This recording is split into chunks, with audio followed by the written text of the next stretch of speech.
Hello, everybody, and welcome to Hell. Um, hello, everybody, and welcome. This is the Apostate Prophet. It's a red light behind me because yesterday we had a live stream where we talked about hell, and I wanted to make it as hellish as possible. So yeah, that's yes, that's what's going on here. That's what's up. But anyway, good morning, and how is everybody doing? I think and I hope everybody is all right.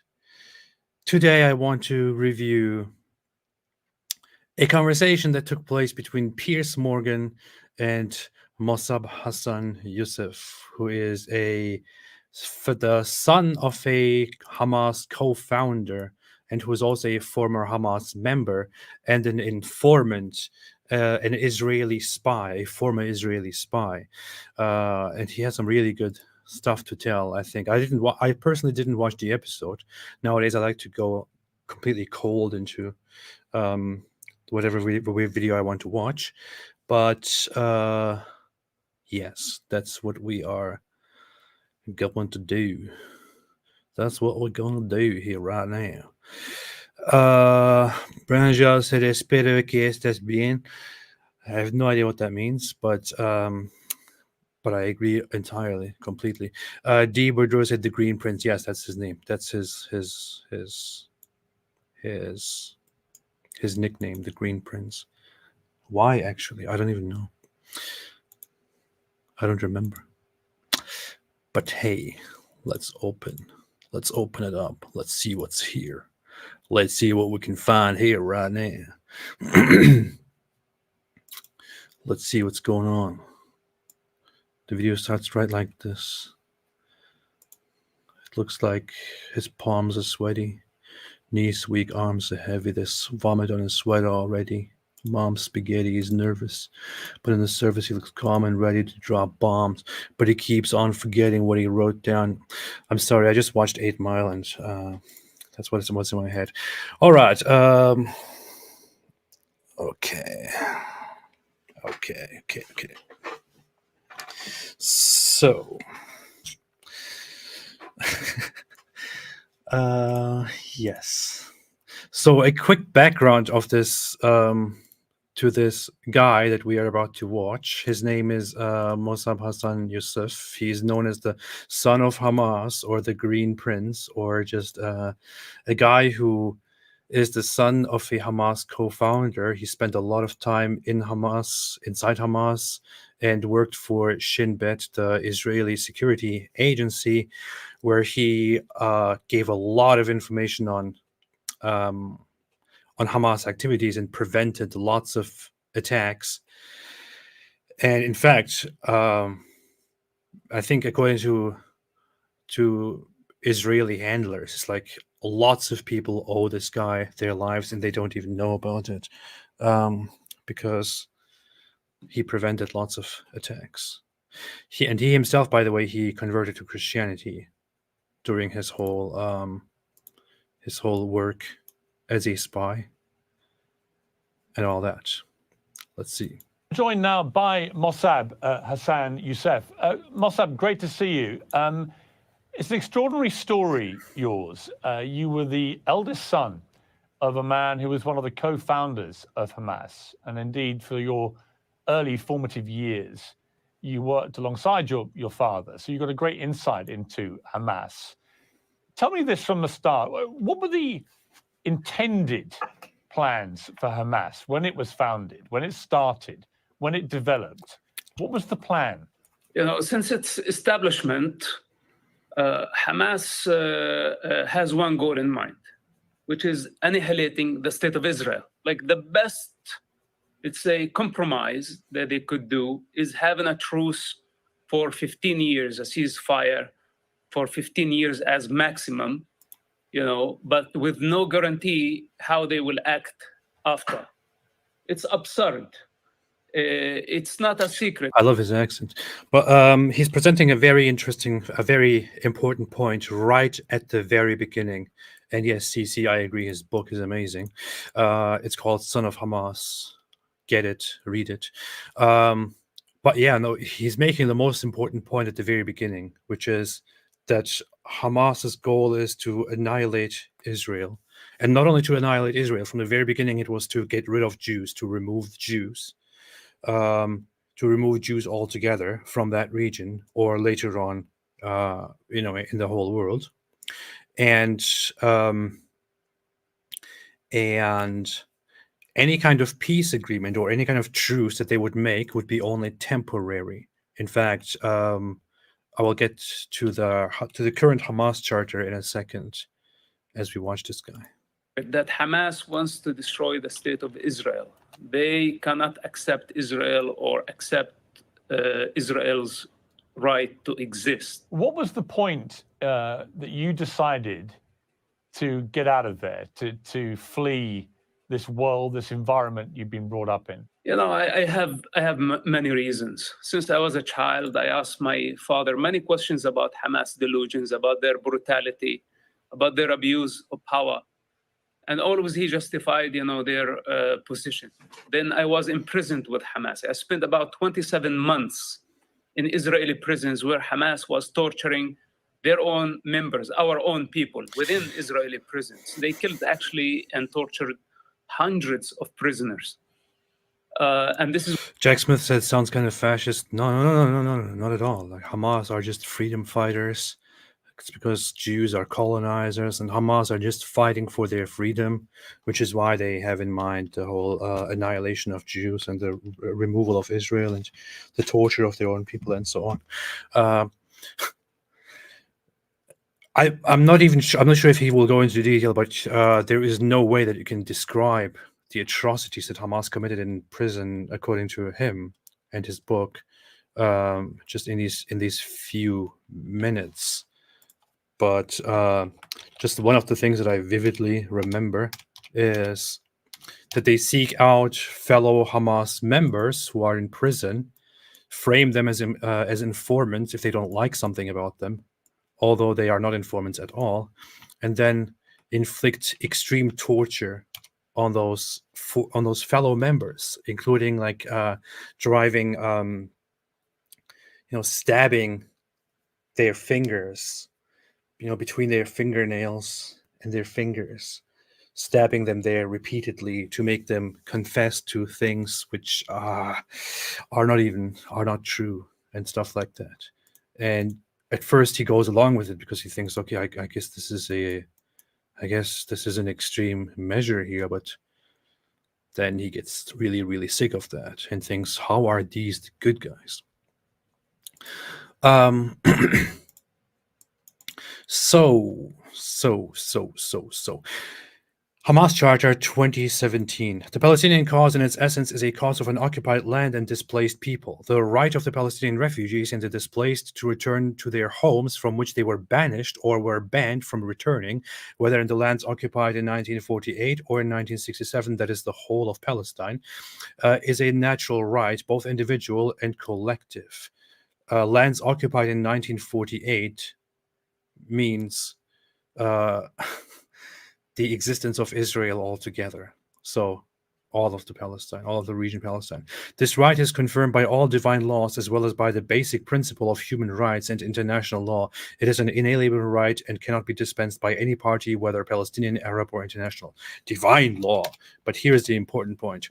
Hamas believes that no part of the land of Palestine shall be compromised or conceded, irrespective of the causes, the circumstances, and the pressures, and no matter how long the occupation lasts. So no part will be compromised or conceded. And they already remarked that all of Palestine means all of Palestine, so no Israel. Hamas rejects any alternative to the full and complete liberation of Palestine. From the river to the sea, meaning all of it, no Israel.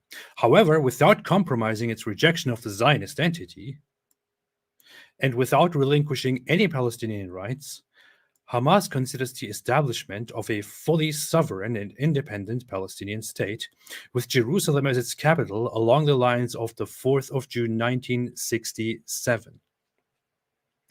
with the return of the refugees and the displaced to their homes from which they were expelled to be a formula of national consensus. Now, it looks like when you just read this part, it's such an, I don't know, sneaky, evil, messed up agenda here. But it looks like when you read this part, oh, so they could agree to a two-state solution, to a 1967 border solution. But how messed up is it? Like, this is in the same article here. It says, we will not ever recognize Israel. We will not give ever any part of Palestine from the river to the sea. But we agree, for now, to agree to a Palestinian state along the 1967 borders. So what this basically means is, yes, we would, accept a small Palestinian state along these borders, and for all the refugees to return to all of their homes, including in Palestine and in Israel. And then we will still aim to take all of it later on. Like, if you are in Israel's place, why in the world would you accept this? Why in the world would you accept this? Why in the world would you agree to give them a state when they say, yeah, this is only temporary. Later, we're going to take all of it and kick you all out. It's insane. This is the Hamas agenda. This is when I start asking myself the question, what if Hamas become the ruler at some point? What will they do to our people? And many years later, Hamas became the ruler of Gaza. And I wasn't surprised by their brutality. When you heard what happened on October the 7th, what was your feeling about that? Look, as I told you, I'm not surprised by Hamas brutality, but I was surprised by the scale of their attack. Not to this degree, wiping out entire communities, messing with a nuclear power, the most powerful country in the region, a country with a great trauma from the past, with a memory of a Holocaust and all the Nazis did in the past century. They opened the AP. If you see this message, can you please invite Mosab Yousef to an interview with you? I tried reaching out to him. I only did it personally. I could reach out to him on different, through people who know him, I guess. But I tried reaching out to him. I didn't get a response yet. But yes, I would love to have him on here. The gates of hell on the Palestinian people. This is how irresponsible this group people are. That they are willing to actually sacrifice many Palestinian children, the entire Palestinian people, and use them as a fuel to just achieve their ideological agendas, their religious agendas. They are careless. They don't care for the human life. We have to separate between what's so-called Palestinian cause and Hamas cause. Hamas cause is a sick one. It's coming from the pit of hell, and they need to be removed from power. This is my message. As an ex-Hamas member, as a son... It is coming from the pit of hell, he said. From the pit of hell. And so when I talk about the current agenda of Hamas, I'm only mentioning the 2017 charter, right? And those who have followed the story of Hamas further know that Hamas came into existence in 1988 with the explicit goal of eradicating Jews. And I cannot stress this enough. For those who don't know, who just joined the conversation, who went on TikTok and heard people say, "Free Palestine," and now they're like, "Yeah, Free Palestine, this is so cool. I want to get a Free Palestine shirt." Hamas is not anything like those TikTok videos. Not at all. What Hamas is right here in their original charter, Article 7, where it says, the Islamic resistance movement, jihad operations of the Muslim Brotherhood, if the links have been distant from each other, and if obstacles placed by those who are the lackeys of Zionism in the way of the fighters obstructed the continuation of the struggle, the Islamic resistance movement, which is what Hamas means, aspires to the realization of Allah's promise, no matter how long that should take. The Prophet, Allah bless him and grant him salvation,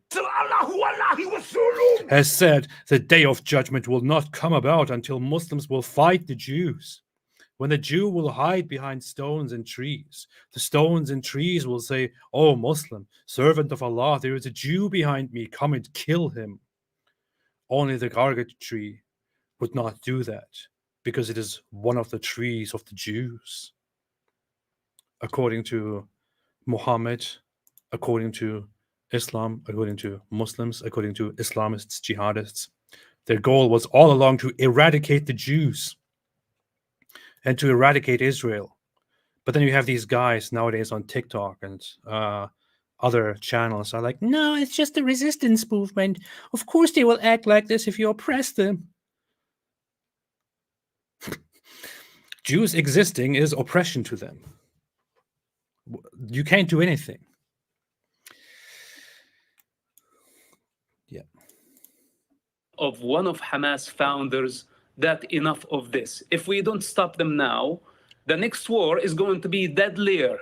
And only God knows what will happen next if Hamas is not finished as soon as possible.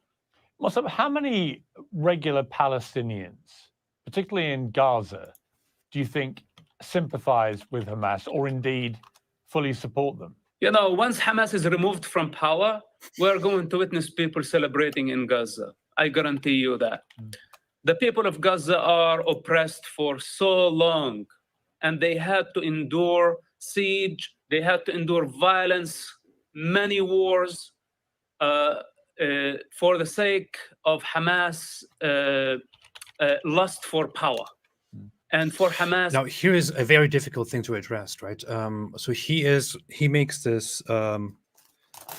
He proposes this idea that the people in Gaza are oppressed by Hamas, and that if Hamas is destroyed, people would celebrate. Now, when we look at polls, when we look at surveys and at research, we see that currently Hamas still has the support of the people in Gaza, and that more than half of people in Gaza support Hamas. And that needs to be pointed out. So it's not just Hamas, and the population is not just completely oppressed, and they are held captive. They don't know what to do. But there is some truth to it, to what he's saying, which is only half of the population, getting behind this massive terrorist organization is not necessarily a very big amount of support, because you have to consider that almost half of the population does not agree with Hamas. And we even have polls of people who agree with Hamas. They say Hamas should calm down. Hamas should stop saying, destroy Israel, to hell with Israel, and so on. And he points out quite often that Hamas in the region is like a big bully. Like, they go around and they don't allow people to live their lives. They condition people in a certain way. They are like a morality police. I mean, there was several years ago, Hamas destroyed a water park. I'm serious. It sounds ridiculous, but Hamas there was a water park in Gaza that was established to allow people to have fun together, to allow, families, all kinds of people to go out and swim, like the average water park that you have in the West. And the problem is that they allowed mixed swimming there. So women and men could go together and swim there. Hamas went there and destroyed it. No, they shut it down. Hamas went there and shut it down. And then a few days later, it was completely destroyed, burnt. So, yes, there is support for Hamas, but you also have to consider that Hamas is also a big bully in Gaza that makes sure everyone supports them, and that does not allow for people to enjoy their lives, to have fun, and all of that. They're messed up. Political ambition. When this comes to an end, I promise you that the Palestinian people, first of all, will thank Israel for what they did. Second, the idea of annihilating the Jews and the state of Israel. Annihilating, I love his accent. Apparently, it wasn't a few years ago. It was actually 13 years ago. But yeah, this is a crazy water park. Was a water park in the Gaza Strip that served the territory's small, wealthy class. The park opened in May 2010 and was burned down by masked men in September 2010 after being closed by the... Wait, it was burned down within the same year? That's funny. Being closed by the Palestinian Hamas de facto government for allowing men and women to mingle. It just opened in 2010 for people to have fun, to enjoy their lives, something fun to do in Gaza for a change. And Hamas was like, no, this is haram. Shut it down. So they shut it down.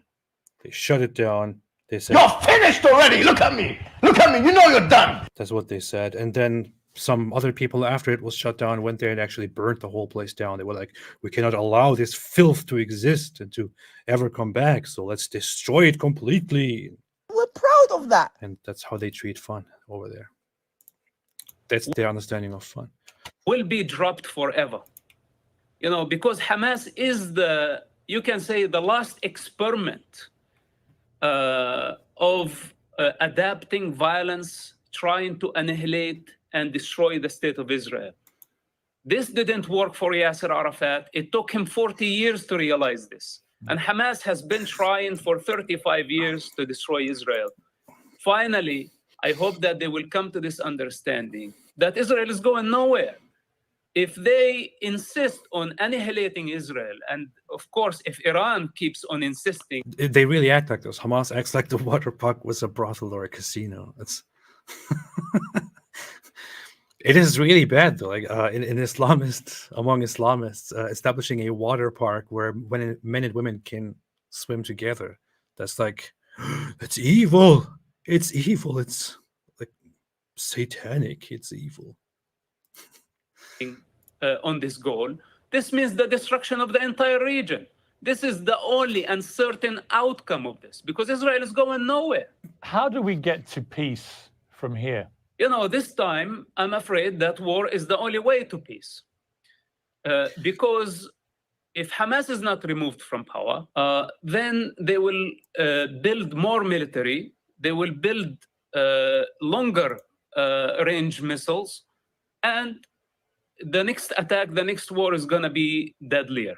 The use of force is the last resort. You can... over the years, I thought a lot about the whole Palestine-Israel conflict, and I wondered what the best solution would be.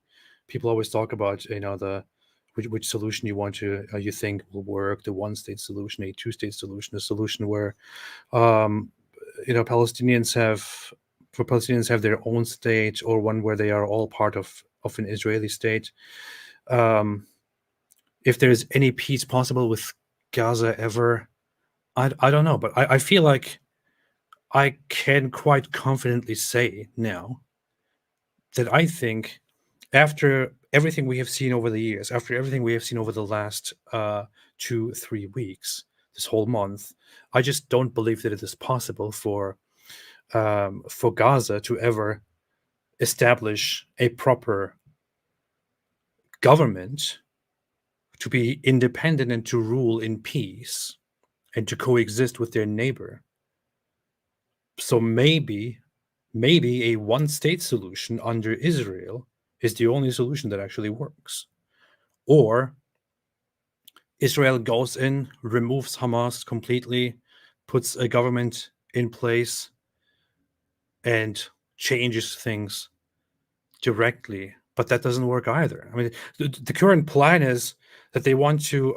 so Hamas is done. Hamas is finished. There's no way back here.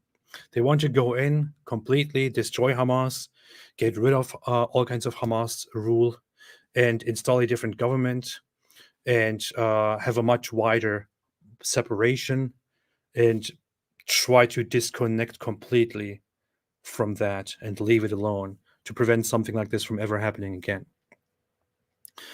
But where exactly does that go? I don't know.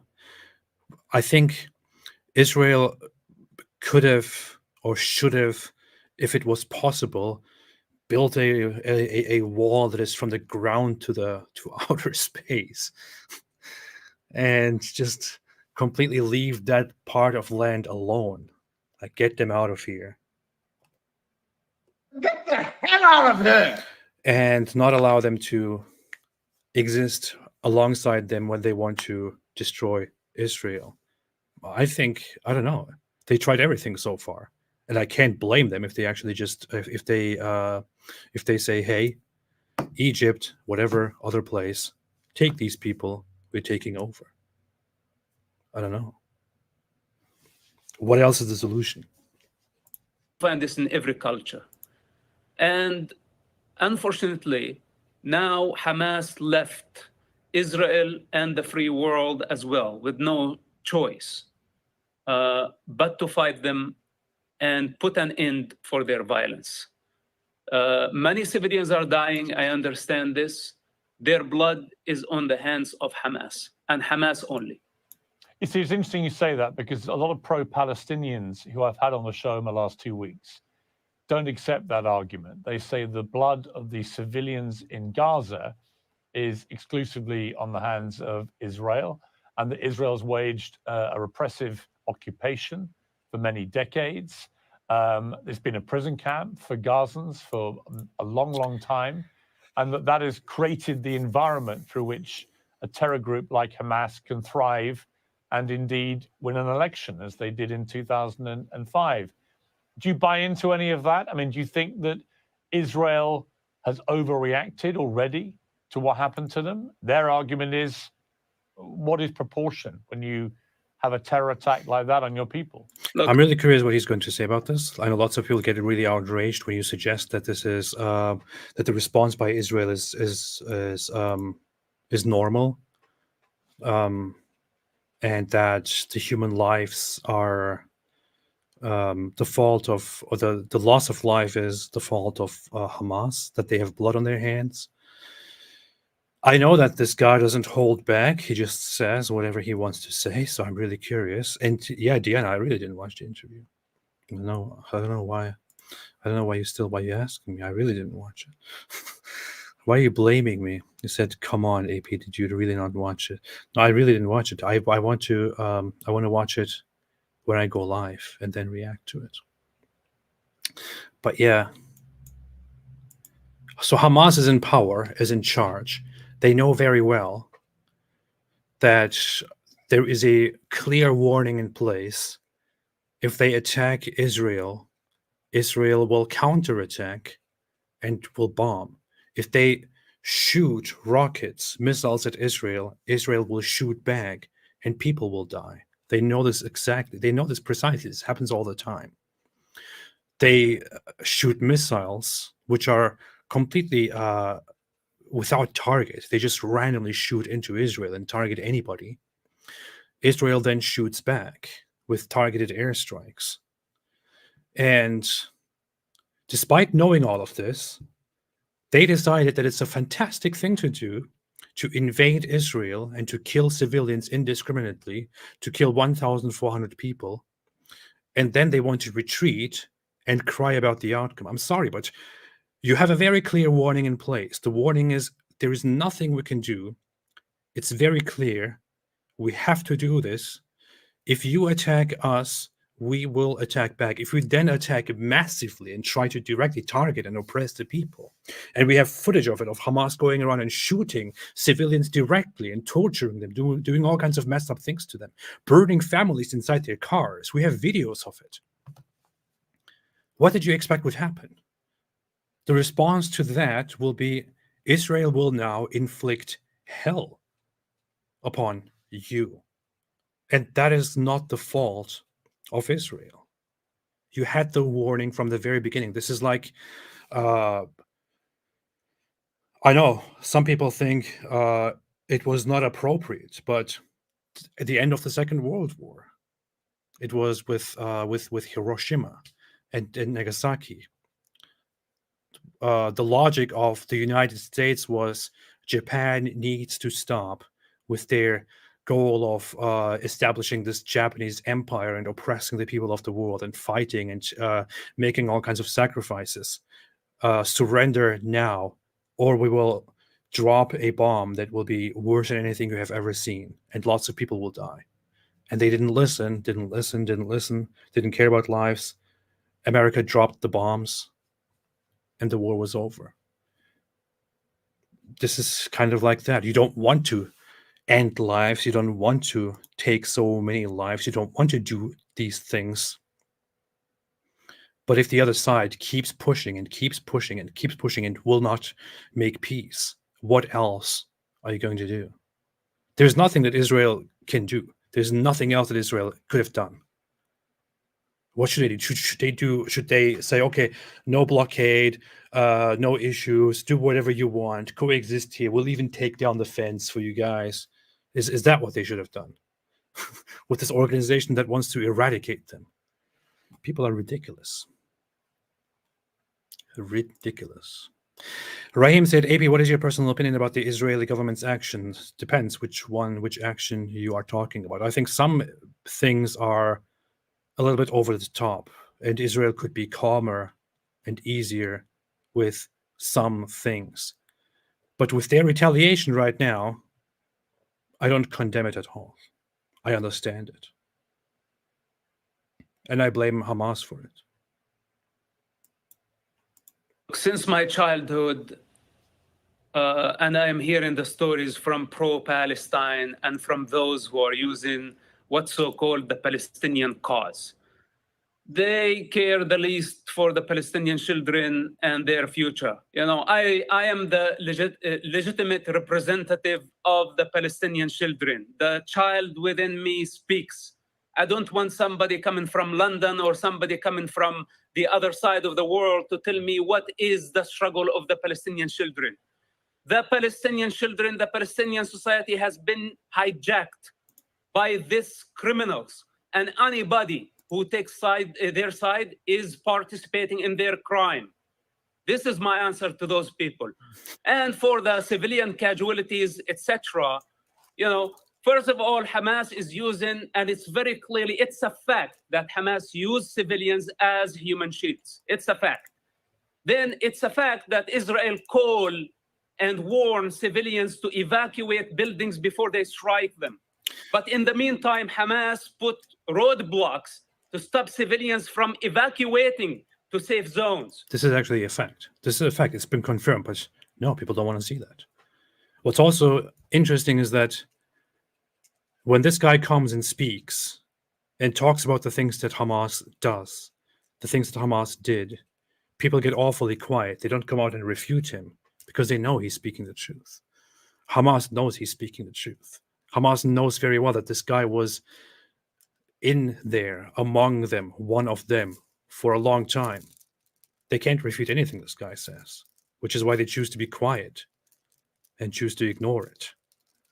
It's like you try to lie to the public and try to present a side of you that is completely fake, but then somebody who knows you very well and who was part of you comes out and speaks, and then you're like, okay, let's just make this quietly go away. Let's make this quietly go away. That's this guy. Freething said, why he looked very angry. I think if I was in his place, I would have lost my mind by now. Hamas single misfire killed hundreds of refugees taking shelter at a hospital, and they blamed Israel.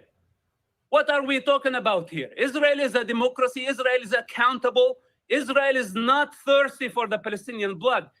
In the meantime, Israel is capable of wiping out Arab capitals in seconds.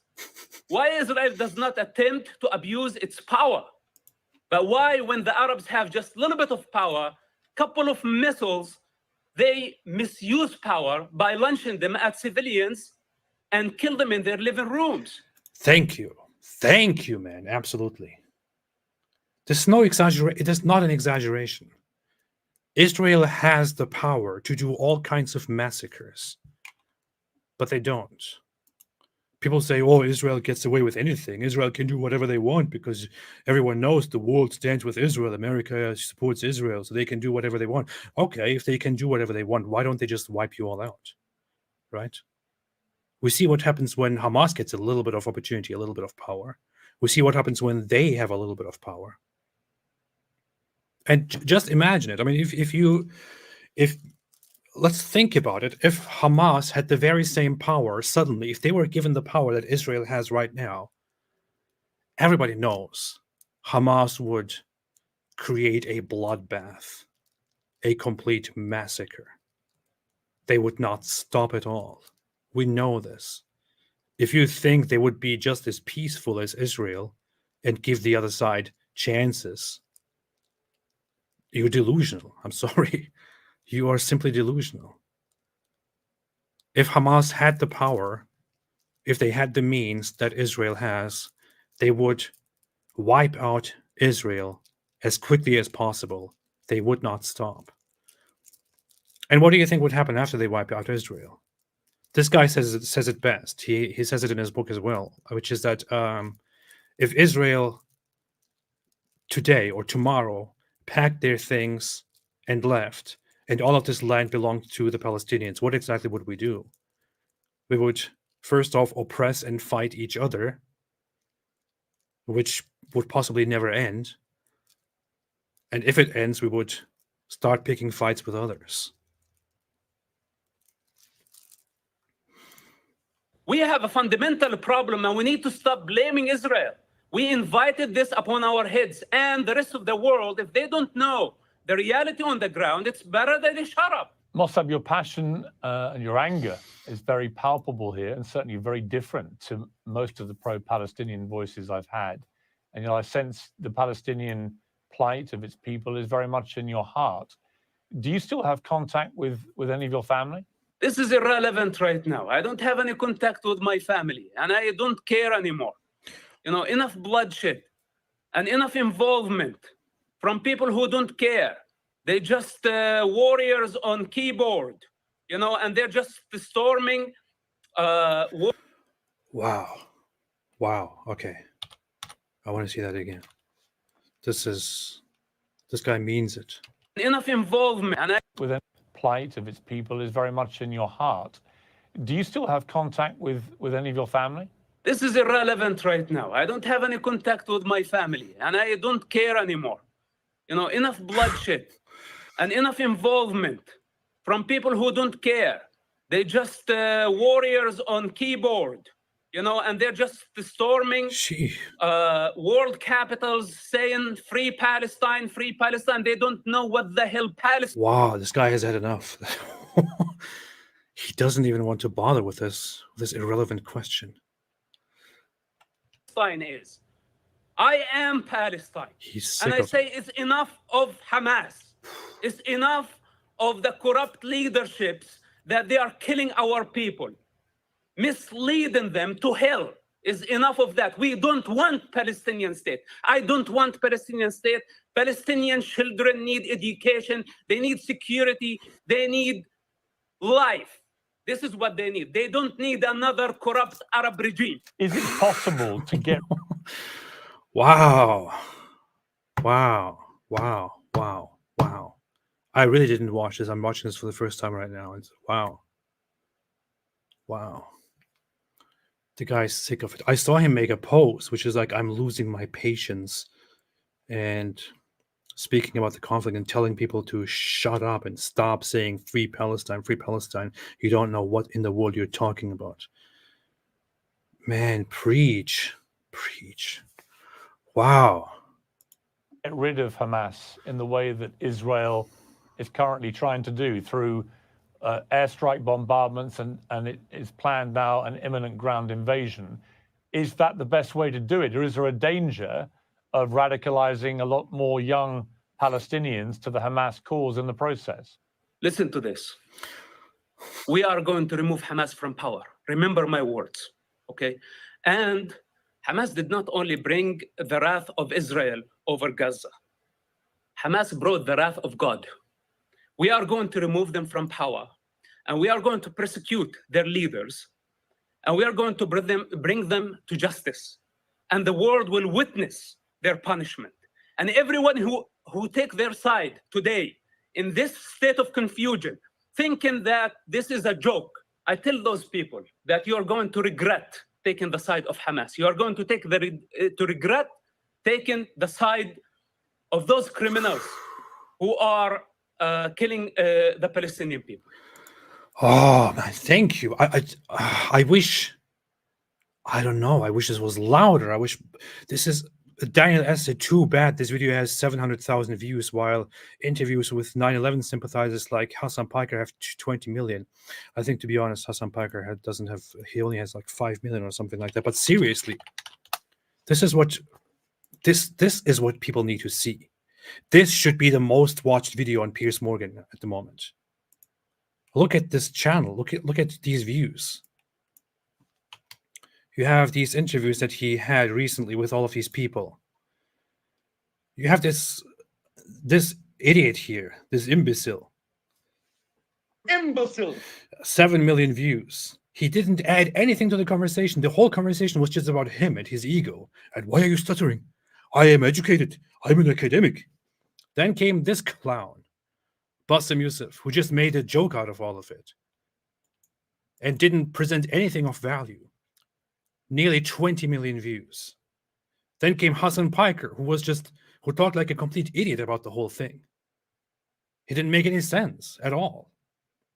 Then came Cenk. I didn't watch even half of it. He was just yelling, and I thought, oh, shut up, man.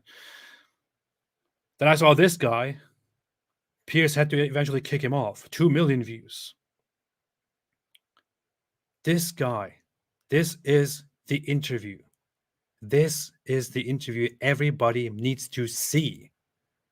Stop with these clowns who just repeat the same message over and over again and who lie and who don't want to acknowledge what's actually happening in the region. Stop with all of that. Go to this guy, Mosab Hassan Yousef. This guy's interview, this one should have 20 million views, not that Bassem Yousef clown.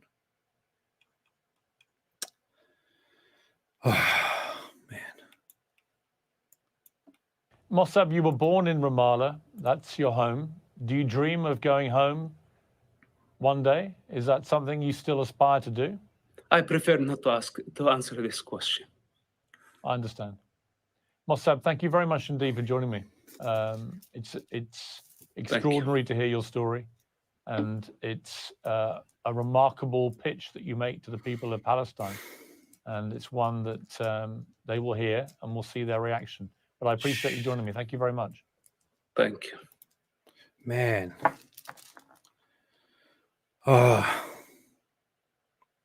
know, I see people on the internet, I don't know, on these social media platforms go like, oh, free Palestine. Did you know Palestine? Did you know Israel, colonizers and this and that? You know, guys, it's just like this and this and that. And I think, shut the hell up, man. Shut up. And I wonder how this guy feels when he sees people around the world in ignorance, in stupidity, side with Hamas, because they don't know anything, but they think this is currently what's in fashion. So that's what I should do. I wonder if my favorite online store has a Free Palestine shirt now. And why is Kim Kardashian not wearing a Free Palestine shirt? This is really, really embarrassing, very cringe right now. That's how people are acting. And it's fucking, it is. And I wonder how this guy feels about it. You see how he feels.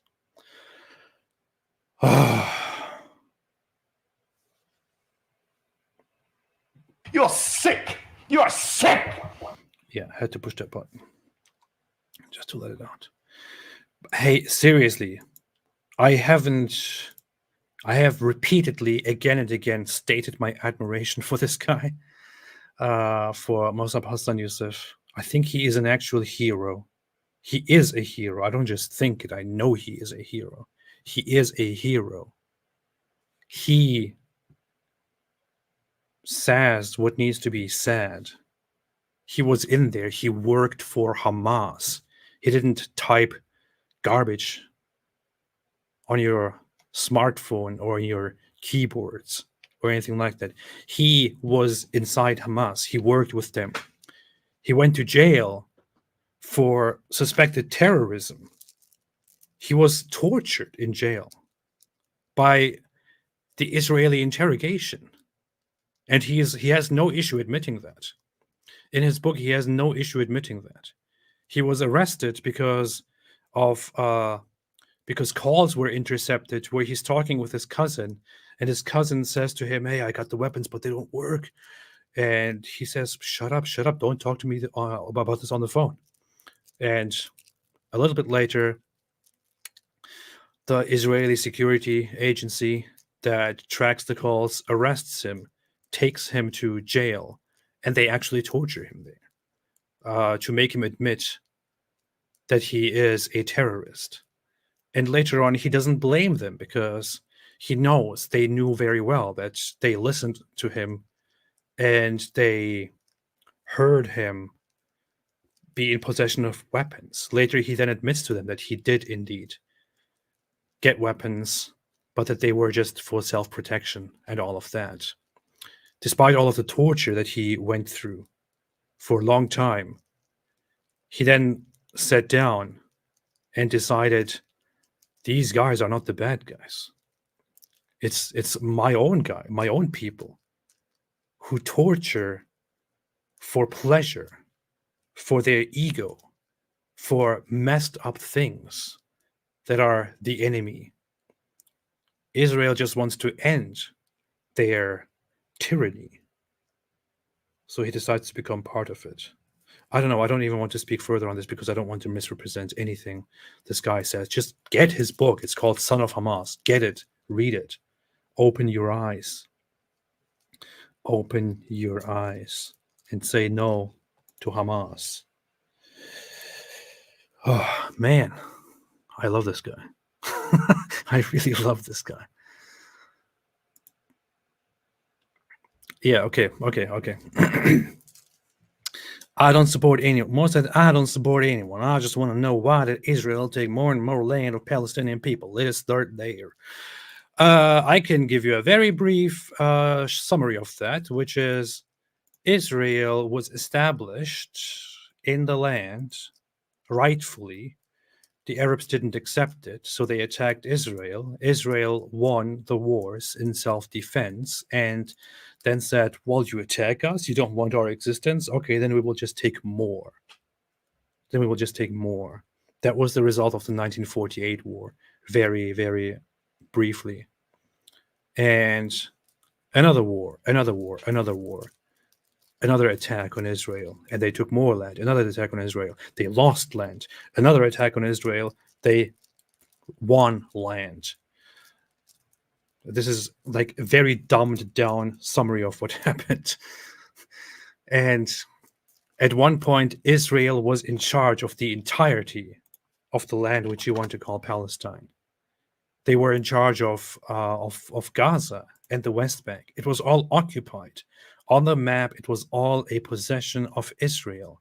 But Israel wanted to get rid of it and wanted to give governance of it to Egypt and to Jordan.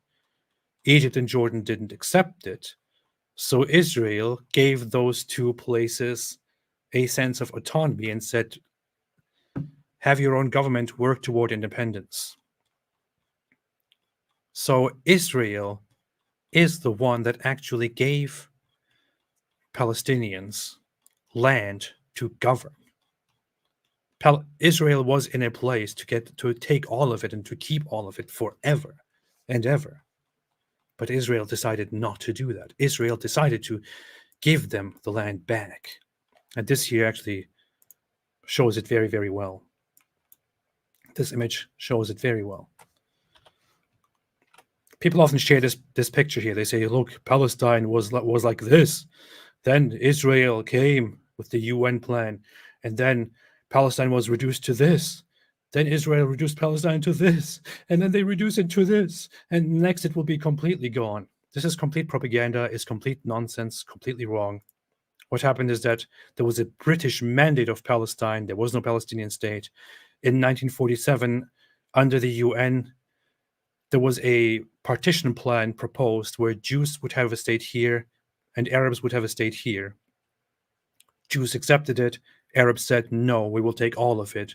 The Jews declared their own state, called it Israel. Palestinians said, no, we don't accept this. So they declared war on Israel, together with 5 Arab states, with the plan of removing all of it and turning all of it into an Arab country, or into an Arab land combined with neighboring Arab lands. Israel won that war in which they were attacked. And you know what? If it was me, I would take all of it. If it was me and I was attacked, and these opponents on all sides said, you are not going to have your own land. We are going to take yours and we will kick you out.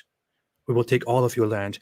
I would say, oh, you know what? Now that I defeated you, I will take all of your land. It will all be mine and you will never get it back. Thanks. But Israel won the war. Egypt occupied Gaza. Jordan occupied what is known as the West Bank. They kept this. Jordan never intended to create a separate state here. They just kept this as part of their own country, whereas Egypt established a little authority here and gave them a little bit of autonomous governing, but it was still part of Egypt. After the 1967 war, Israel took this back and took this back as well. And along that time, somewhere, they even took the Sinai Peninsula. But later, through peace, Israel finally gave that back and decided to work toward normalization with Egypt, which was against Israel's existence. They didn't have to do that. They worked toward normalization with Egypt, said, Egypt, recognize us, we recognize you, let's find peace. And by the way, take this land and govern it. We don't want it. And Egypt didn't want it. And they wanted to give Jordan this land and said, Jordan, govern this, make it a free country. Jordan said, nope, we don't want it anymore. So Israel decided, all right, whatever. Then we will just make this a separate state and make this a separate state. This will be the Palestinian territories, and we will give Palestinians the chance to govern by themselves. And the outcome of that is terrorism, decades of terrorism. That's it. This was the most dumbed down, dumbest explanation of things that ever happened. But yes, that's about what happened. That's about what happened. That's about what happened in this land that everybody's talking about right now. I know lots of people said, don't forget Black September in 1970. I don't know about the details of the conflict that specifically. So I would have to read up on that and then explain that separately. I don't remember anything about it. I know that Jordan was a major. Palestinians have rejected every peace offer. Yeah, I mean, even Yasser Arafat was the only hope, I guess, for the world to, for a peaceful Palestinian leader who would make peace with Israel and who would establish an Israeli, would establish a Palestinian state and recognize Israel. Yasser Arafat was the only hope, and it looked like he was really on a path to make peace, to come to a solution.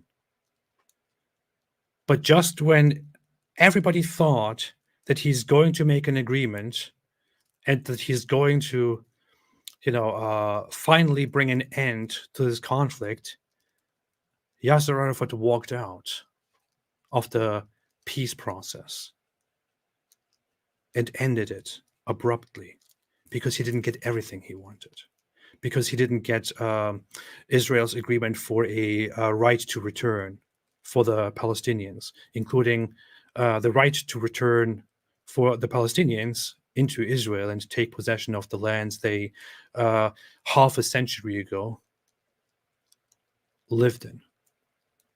Why in the hell would Israel accept this? I wouldn't accept it. It's a security issue. Why would you, like, after the 1948 war, hundreds and thousands of Arabs left. Many of them left with the intention of coming back later after the war is over. And many of them left knowing that the Arabs are going to attack Israel, so we should leave, we should get out of here. And then once the land is all ours, we will, of course, come back.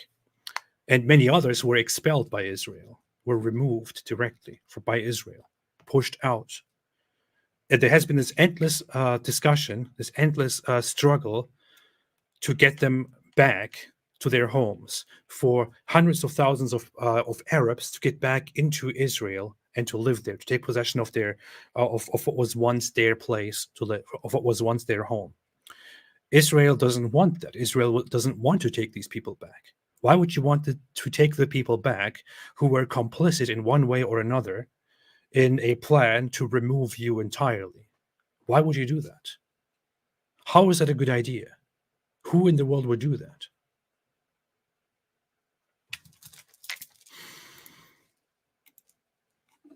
Okay, let's see. BGC veteran said apostate at bar. I agree completely. Completely. We're proud of that. Mr. Crane said, keep up the good work, AP. Thank you. I appreciate it. I will keep it up. Offer has made a super sticker, which I cannot see right now, but I bet it was a very nice one. I'll probably see it in a little bit.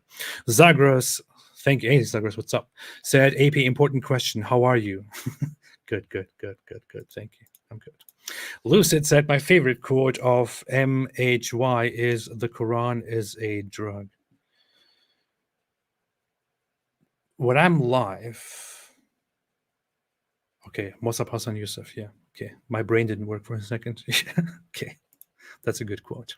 Zaid al-Hindawi said, Mosab, it's Mosab, not Mossad. Mosab Hassan Yousef admitted in his interview that Hamas tortured the Palestinians in Israeli jails in full view of the Israelis. So, yes, he did, actually. Israelis were aware of it. And Hamas tortured people. He admitted, he also says it in his book, by the way. He says that the Israeli the personnel in prison, they were aware that Hamas is a gang and that Hamas mistreats its own members and Hamas tortures people and gets information out of them, and that the Israeli security guards didn't do anything about it. So, what do you expect them to do exactly? Imagine you are in prison. Hamas is this huge gang among all the Arabs in prison. Hamas is the gang that has the power. They are in charge. They oppress anyone who comes in. They are Islamists in such a sense where, especially back in the day, the Arabs in prison, in Israeli prisons, who are there for political reasons, were of different backgrounds. Many of them were Hamas Islamists, but many others were secular. Some were atheists, some were communists, like the PFLP or DFLP or PLO. These were groups that have nothing to do with Islam. But Hamas is such an authority, they're Islamists, that they would force everyone who is in prison with them to wake up in the morning for the morning prayer, even if they don't pray. Just, you have to wake up now, it's time for the morning prayer. And to respect all of their morals, their Islamic laws, to not even, like, if they have a TV in there, to cover up the TV if there is a woman with her head uncovered and stuff like that. They're just insane, idiotic Islamists in prison. And they would also violently subjugate anyone else. Why in the world would Israeli authorities in prison intervene and somehow try to stop this? They wouldn't do that. That's not a good idea. You generally don't want to do that. If there is a big gang in prison, you don't want to interfere and don't want to take their power away. It doesn't work. Prometheus said, would you agree that it is more informative to listen to a credible and authoritative speaker such as Mosab rather than some propagandist conspiracy theorist interviewed by Piers Morgan? Yes. Which conspiracy theorists are you talking about? You mean Hassan Paika? Or do you mean the Palestinian ambassador? Or I don't know. Do you mean Chunk Uyghur? I should probably listen to one of these guys. Maybe. Just to have some fun. Just to see the contrast. BGC Veteran said a water canal like Suez at the southwest border. What is this in reference to? Do you want to use it as a border? Huh. That's a funny idea. I don't think that works. You are so. I will pitch that idea to my Israeli handlers, to my Israeli boss, for whom I make these videos, for whom I defend Israel all the time. I will bring it up to them in our next meeting. Your soul said, "You are my hero against Islam AP." Thank you. I appreciate it. I'm not a hero, but I can be. I can be a hero, baby. That was my favorite song when I was a child. Tatiana said, watch the video with the blonde girl. Blonde girl. This one? Don't make another super chat. Just tell me, do you mean this one? Or do you mean she's also blonde? Are there any other blondes? She's blonde. The other one is blonde. Michaela Peterson is blonde. I bet you mean this one, probably. This one. Okay, you mean this one. Okay, I see. This one. Huh. I might. Although I kind of want to go for one of these dummies next, just to see the contrast between the hero and these dummies. But thank you, Tatiana. Unicorn1620 said, thanks again, AP, as always. Thank you. Thank you. I appreciate you. Kiki said, why do Muslims control the Temple Mount in Israel? Because they can. Because they desire it. Because they want it. The original plan was for Jerusalem to be entirely controlled by an international entity. It would be neither in Zionist nor in Arab control. But things changed bigly. Shahnaz Ran said, appreciate the work that you do. Thank you. Thank you. I appreciate it very much as well. Okay. I'm going to watch another video here. I'm not sure if I can actually, if I have the tolerance for it, but I'm going to try to watch another video. And I now have three choices in front of me. One is Hassan Piker, the complete dummy. One is Chunk Uyghur, the loud one who yells. And one of them is this blonde woman and this other woman. Which one should I watch? Let me know. Let me see. What does the chat say? Which one shall I watch? I should probably make a poll here. Let's see. I'm gonna make a poll. Which one should I watch?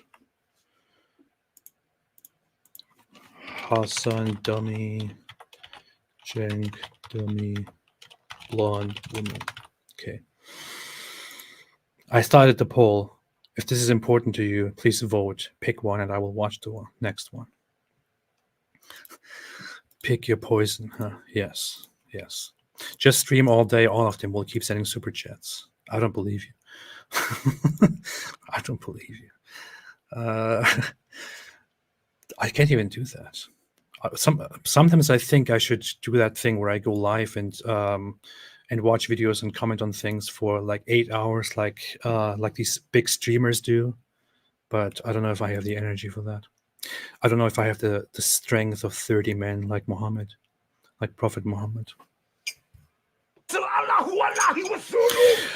Justified Observation made a super chat, and thank you so much. I appreciate it. 55% says a blonde woman. It's just because it's a woman, right? Nobody wants Jenk. Nobody wants to see Jenk. I understand. I don't want to see Jenk. Like, I probably find Hassan significantly worse in his takes than Jenk, but even I want to see rather Hassan than Jenk. This guy's just annoying. Like, just to give you a little taste of it, watch his fake anger. Like, how ground invasion by show today. Why are you so frustrated? Yeah. Well, honestly, I didn't expect the framing that you put on this segment, and it's framing like that. That's disgusting. So I don't see what this has anything to do with anti-Semitism.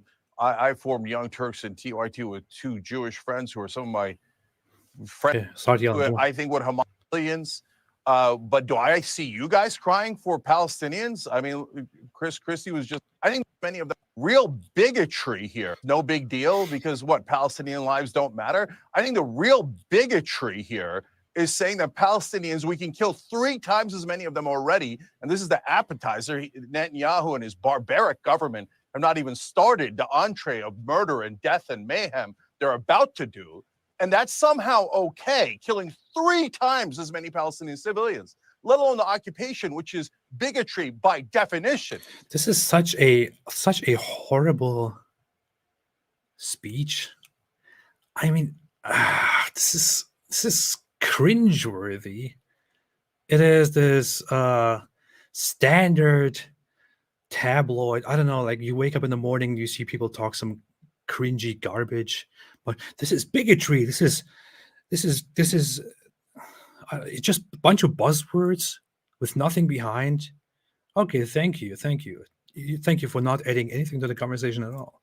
We say that everyone in the world can defend themselves, can have their own state, can have sovereignty, except the Palestinians. And the reasoning behind that is the Palestinians are what? They're what? The idea is that they are savages and that Muslims are too violent and cannot control themselves. So they must be said nobody ever. Occupied for 56 brutal, disgusting years. This is so God, this makes me cringe. It's like the anger here, the anger expressed is not even genuine on any level. It's like, I am so angry right now. I know it's disgusting, it's bigotry, it's so angry. Look how angry I am. It's like he practiced at home. He thought to himself, I'm going to be there. I'm going to go there and I'll be very angry and I'll say, I can't take this anymore. But then he arrives there and he's not actually that angry anymore. He's now there in the studio. He's not angry anymore, not at all. But he thinks, okay. Remember, I'm going to be angry. I'm not angry right now because I'm having a fantastic morning, but remember to be angry. Yeah, I'm so angry. That's basically what's happening. It's just so nah. Get out of here, man. I've had enough of the bigotry against Muslims. Shut up, man. Shut up.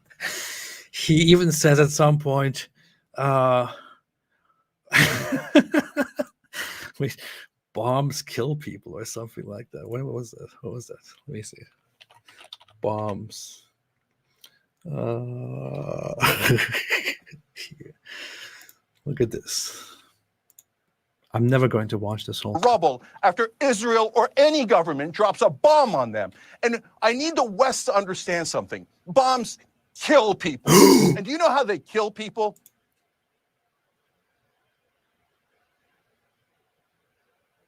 Did you know this? Did you guys know this? Wow. End the war right now. End the war right now. End it right now. I didn't know that bombs actually kill people. Wow, that's what's going. So that's why people are outraged, because bombs kill people. End the war right now. Truce right now. Jeez. Okay, 54% said blonde woman. All right, I'm going to watch the blonde woman. My pack now. I refuse to talk to genocide deniers. That's the title of the video. Not you. Get out of here. That you can, and not you either. You get out of here. Hassan, you seem like a nice guy. I would like to have a conversation with you one day about something that is completely stupid. Yeah. Now let's watch this interview here. Recommended by Tatiana and others, and approved by half of the voters here. Okay. Let's see. Wait, bombs kill people. I know. This is disgusting, right? You shouldn't make a super chat to me right now. You should donate $10 to ask for an end of the conflict because we just found out that bombs kill people. Yeah. Bombs kill people. I didn't know that. I'm going to change my whole stance on this whole issue. Founder of Within Our Lifetime, Nadine Kiswani, and the broadcaster and journalist Emily Austin. Okay, Emily, what did you make of that exchange I just had with Loki? I just dislike how you ask a clear-cut question and the question never seems to be addressed on any of your interviews, quite frankly. It seems like they use the airtime as an opportunity to deny the question and just spread their own narrative, and it's pointless. Yes. The debate is pointless. It's a one-sided Wait, who is this? I never heard of this. Emily Austin, broadcaster. I don't know who Emily Austin is. I've never heard of Emily Austin. Who's Emily Austin? But yes, that's true. I said the very same thing. Others said the very same thing. There is one question that Piers Morgan asks. So what do you think is the proper response? And they're like, oh, well, people shouldn't be killed. Yeah, thank you. Thank you. Nobody ever thought about this before. People shouldn't die. Thank you so much. Thanks for adding that to this conversation. We had no idea. spread their own narrative, and it's pointless. The debate is pointless. It's a one-sided conversation, and there's no actual conversation. It's, here's my question. Oh, but what about this pin? Right. I mean, Nadine, my problem with it was I've interviewed some pro-Palestinian voices. Emily's right-wing Zionist. Oh no, I can't watch right-wing Zionists. I have to turn this off. Sorry. Last 2 weeks, who were emphatic immediately. Let me make it clear. What happened on October the 7th was a disgusting terrorist attack, an abomination. And then they go on to talk about the plight of the Palestinian people and maybe the historical conflict and so on.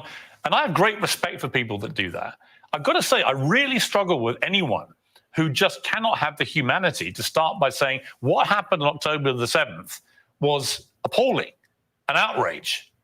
Do you feel it was? I think Palestinians are tired of that being the starting point constantly, when right now Shut up. Yes or no? there are 6,000 Palestinians who have been killed in Gaza, over 2,500 of them children, 33 mosques leveled, Jeez, this is infuriating. hospitals leveled. So we're tired of that being the main goal of the conversation. It's not the main goal. Part of it. It's the starting But point why of is it this the war. starting Yeah, but hang on. It's the starting point. So a bunch of people go and murder a bunch of people. As a result of that, chaos ensues, and a bunch of people on the side of those who killed a bunch of people die. And then we suddenly focus on those and death that came in retaliation as a response. And then suddenly all questioning about what initially kicked it off should not be talked about. Like it's like, no, let's not talk about that. Let's not talk about that. Let's talk about Israel's oppression of these people. Why? Why can't you just say a few words here? Point of this war. Outside It's not of the this main room, goal of what I want the you told conversation me to the be. starting point was when 750,000 Palestinians were ethnically cleansed, were expelled from their homelands. This is a lie, and this is already known historically that this is a lie. 700,000 Palestinians were not ethnically cleansed and forcibly removed. 700,000. The estimate is that initially 500,000 or so were gone during the 1948 war. Lots of them left on their own accord by themselves. Many of them were expelled. That's it. And this happened, the Nakba, the chaos as they call it, the catastrophe, it happened because of Arab aggression against Israel. It didn't happen because Israel decided, oh, you know what, these Arabs, I don't want these Arabs here. Let's kick them all out. That's not how it happened. Israel was attacked by those very Arabs, so they decided to take land. And together with all of those who left by themselves, they expelled others whom they saw as complicit. That's what happened. During the Nakba, Let's which talk my about the grandparents fled Palestine because of the Nakba, because of the massacres and the rapes that Fled Palestine. Because of what? Who started the war?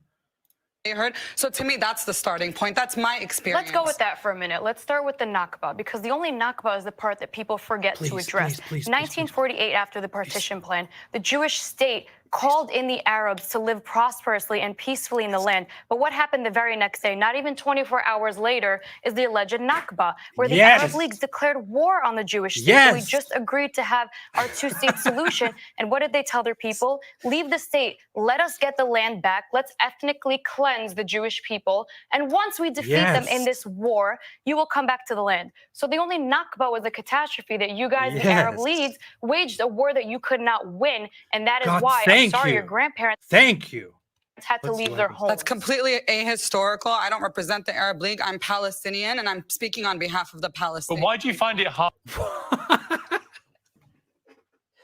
Wow. End of discussion. At this point, this woman is completely dishonest and should just leave. You see what just happened, right? What's her name? Emily Austin. She said, well, thank you. What everyone needs to say here. You keep talking about this expulsion. You keep talking about the Nakba. So let's talk about why it happened and what actually happened. How about that? And she's like, oh, no, I'm just talking for Palestinians. This is the dishonesty. This is the insane dishonesty. This is why none of these pro-Palestinian, pro-Hamas guests will answer any questions. This is why they will not respond to the questions that Piers Morgan asks them. Represent the Arab League. I'm Palestinian, and I'm speaking on behalf of the Palestinians. But why do you find it hard to start, given this war, this latest war that's erupted, began with a terror attack on October the 7th, why is it hard to not just say, that was terrible? I don't see you asking Regev if he condemned the slaughter of innocent civilians. You can't do it, can you? No, she can't, because she's the same woman who said every Zionist before they die should hear pop, pop before they die. So she probably agrees with the massacre. So why would she condemn them? I think the media is part of manufacturing consent. We're talking about... Are you kidding me? And she didn't even bother responding to that? She didn't even bother making a clarification? She's just smirking under it? These are the same people. I mean, what's her name? What is her name? I missed her name. What is her name? Jeez. This Emily Austin is killing it. And this woman is just a terrorist sympathizer. That's it. Nardine Kaswani.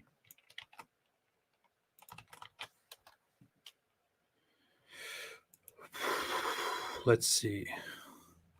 The ADL has an article on her. Wow. Okay, I'm going to look at that in a second. I'm speaking here, and I'm not interested in speaking to genocide deniers. The media is manufacturing consent for genocide against the Palestinian. Shut the hell up. People, just like they did with the lie of the weapons of mass destruction that was used to justify the murder of over 1 million Iraqis. And there's been many lies that have been repeated all over the news, including on your show, where CNN had to rescind, and even you said in subsequent interviews about the 40 beheaded babies. I haven't seen a single shred of evidence. I have not seen a single shred of evidence about these accusations coming out. I was actually deliberately misquoted. You raised an interesting point there. Yes, he was. I wrote a very brief summary on this, but I'm while we're watching this, I'm looking at an article about her, which just seems insane. She literally thinks Zionism, Zionists, Israel should be wiped off the face of the earth. And then she's here talking about genocide. Are you kidding me, man? Like, what kind of world is this? And then you have people who actually support her, or people like her.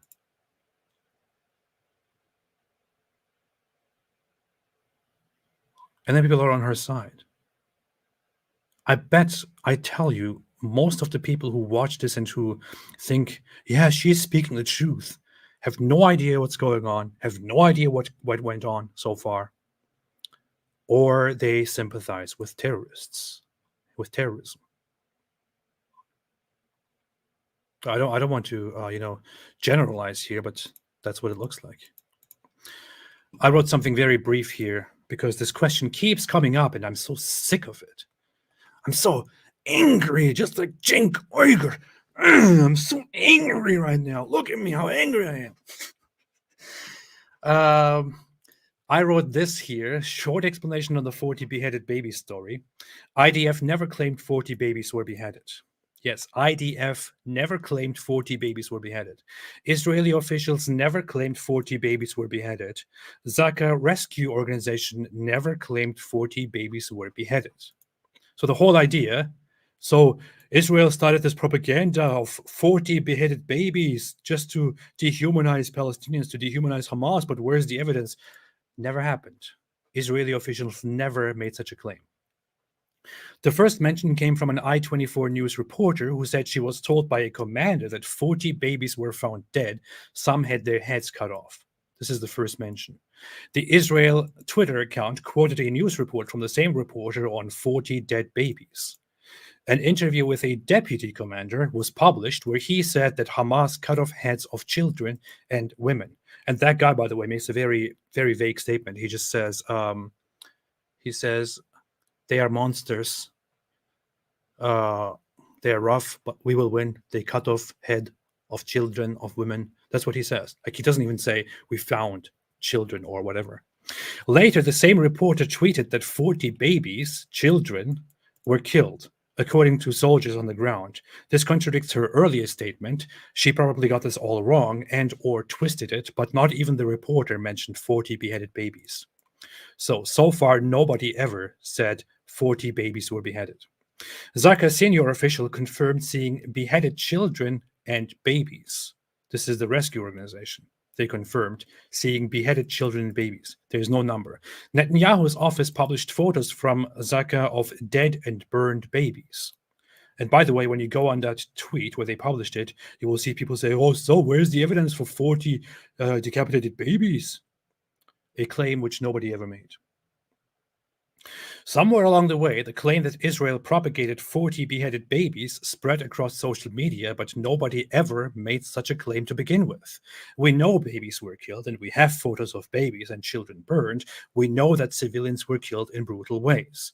The whole "but where are the 40 beheaded babies" meme is simply an attempt to dismiss and downplay the crimes committed by Hamas. It is rather disgusting.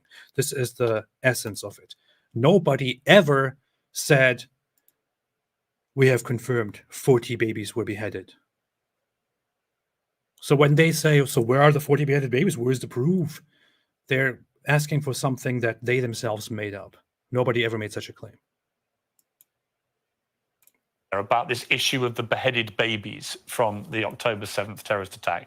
I was accused by Bassem Yousef of saying on air that 40 babies had been beheaded. I never said that. I said there were reports that 40 babies had been killed and that some had been beheaded. That appears to have been borne out by other reporting, but I haven't seen the full details of every single casualty, so I don't know for sure. I certainly never said 40 babies were beheaded, but that clip has gone around the world and I've been bombarded with abuse based on an absolute lie. I don't and what see makes a big difference between saying 40 babies were beheaded versus maybe, 40 some. babies were Some killed you don't and think some of there's them were between being 40 beheaded. and some. You don't see Because a at the difference? same, that's We the lie know- that's being we used know- to kill 6,000 Palestinians in Gaza right Well, now. okay, well, let me ask Emily. All right, let me ask Emily this question. Okay, I don't see a difference between saying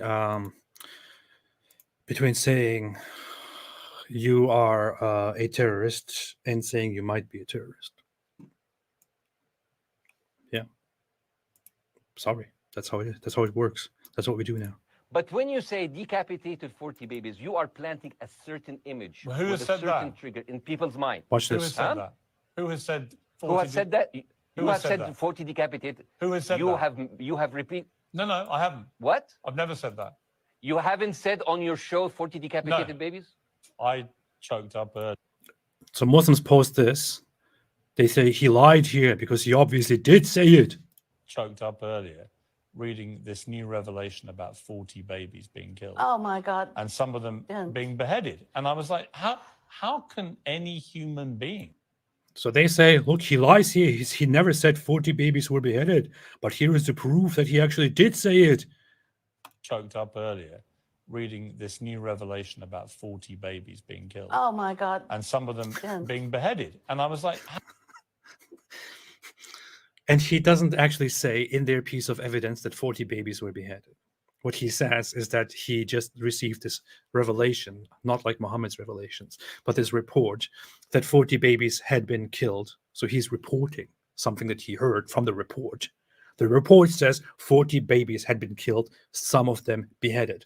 He never says 40 babies were beheaded. He never even says 40 babies were killed. He says it was reported that 40 babies were killed, some of them beheaded. But since the other side likes to talk about these details so much, they're like, okay, where are the 40 beheaded babies? How many are there? How many babies were killed? How many of them were beheaded? Show us the heads, show us the bodies, show us how it was done. 39, not enough. Show me 40 of them. Imbeciles. Question. I've asked Nadine, can she say she was horrified by what happened on She October? wasn't. And she will not say that, which I think is very disappointing. Would you, in return, when you look at what's been happening in Gaza in the last 2 weeks, do you find that appalling, that the loss of young lives, of babies, of children, of women, innocent people who had nothing to do with the terror attacks? Absolutely, 100%. Any death of innocent civilians should be condemned privately and publicly. And I cannot believe I have to say that. So yes, every children that is being collateral damage, every woman that's becoming collateral damage, my heart aches for them. Why can't you do that? I think we all agree that the loss of innocent life is sad, but I believe that the loss of innocent life wouldn't be an issue. It's okay if when Israel it's the didn't Jews. ethnically cleanse Palestine.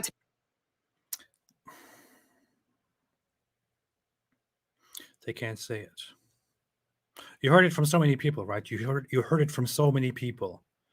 Say, yes, my heart aches. Yes, it shouldn't happen. Yes, it is sad. It makes me sad. People shouldn't die. Civilians shouldn't die. Men, women, children shouldn't die. This shouldn't be happening. And this is the fault of Hamas. This is what started it. But no, when you confront this other side, it immediately has to come to, no. To begin with in 1948. Well, they didn't, and that's the that is the problem. source of this. To me, I go to the source of the issue. But what that doesn't happened on October but that 7th doesn't- isn't the beginning No. of what Palestinians But had you and asked Gaza me, have been okay, but Nadine, experiencing. ask me. This is so funny. Emily Austin, she just brought up the actual beginning of the issue. She just asked the question. Since she wants to talk about the beginning of this, the other co-guest, Emily Austin, she just asked about 1948. How did it start? Why did these people leave? She refused to engage with that. She refused to engage with that question because she knows she'll be buried once she gets into that. And now she wants to go to the beginning of the conflict again. But What that doesn't. happened on October but that 7th doesn't- isn't the beginning No. of what Palestinians But had you and asked Gaza me, have been okay, but Nadine, experiencing. ask me. That's not the starting Why point. don't you ask me what do I think of that? You have a lot of preconceived views of what you think I think. I agree with you. I think the displacement of hundreds of thousands of Palestinians in 1948 is the root cause of all of this. Well, you can thank the Arab Leagues for declaring war on the There two-state are solution. there are They had it in myriad front of people them. at fault in the next We 70 were years. ethnically cleansed from our land. It's Why? not like Jewish people were ethnically Why? cleansed from the land of Palestine. was the They catalyst? colonized it from other Why? people. But here's my- I'm actually discussing with him. I refuse to speak to genocide deniers. Well, Can you that- ask that- her I refuse why to they speak were to genocide ethnically He's not a cleansed? genocide denier. Okay, then you are the genocide denier. She's Do you not. know the definition She of a just is. genocide? No, I do know the definition of What a is it? genocide. Gaza currently is a concentration camp No, it is because not. the Palestinians. Do you think are Hamas being- wages genocide? I believe that. Look at the numbers. Look at the Palestinians who have been killed. Hamas's stated We're not here to talk purpose about any is to specific political eradicate the entities. people, the Jewish people. It's their stated purpose. The first thing that we should be That's fighting that's for literally is for genocide. Palestine. She is so dishonest and disgusting. This makes me sick. You can't talk to people like this. She refuses to engage with anything that will be contrary to her agenda here. Palestinians to be returned Yeah, but home to Nadine, their homeland. that is And we can literally talk about the specifics of Hamas's political stated entities. purpose is literally the definition of genocide. It's wiping out people The based on their hostages who were ethnicity. released had otherwise to say. Oh, the as 2 we've out seen of in the- 250. in the Let's news. applaud Hamas. You can't. Okay. The hostages who were released had otherwise to say, other things to say. There is an ongoing propaganda which I kind of want to make a video on or focus on or just cover in a stream or something like that, where they say, "Oh, the hostages released by Hamas, they say they were treated very, very well, and it was actually Israel who did all the atrocities." Completely false. Completely false. They refer to, and they also say there's actually a lot of evidence now that it was the IDF itself that killed a lot of Israeli civilians and all of that. Completely false. they're referring to only 2 people who made statements, and they are taken out of context. One of the women is, her name is, what's her name? Yasmin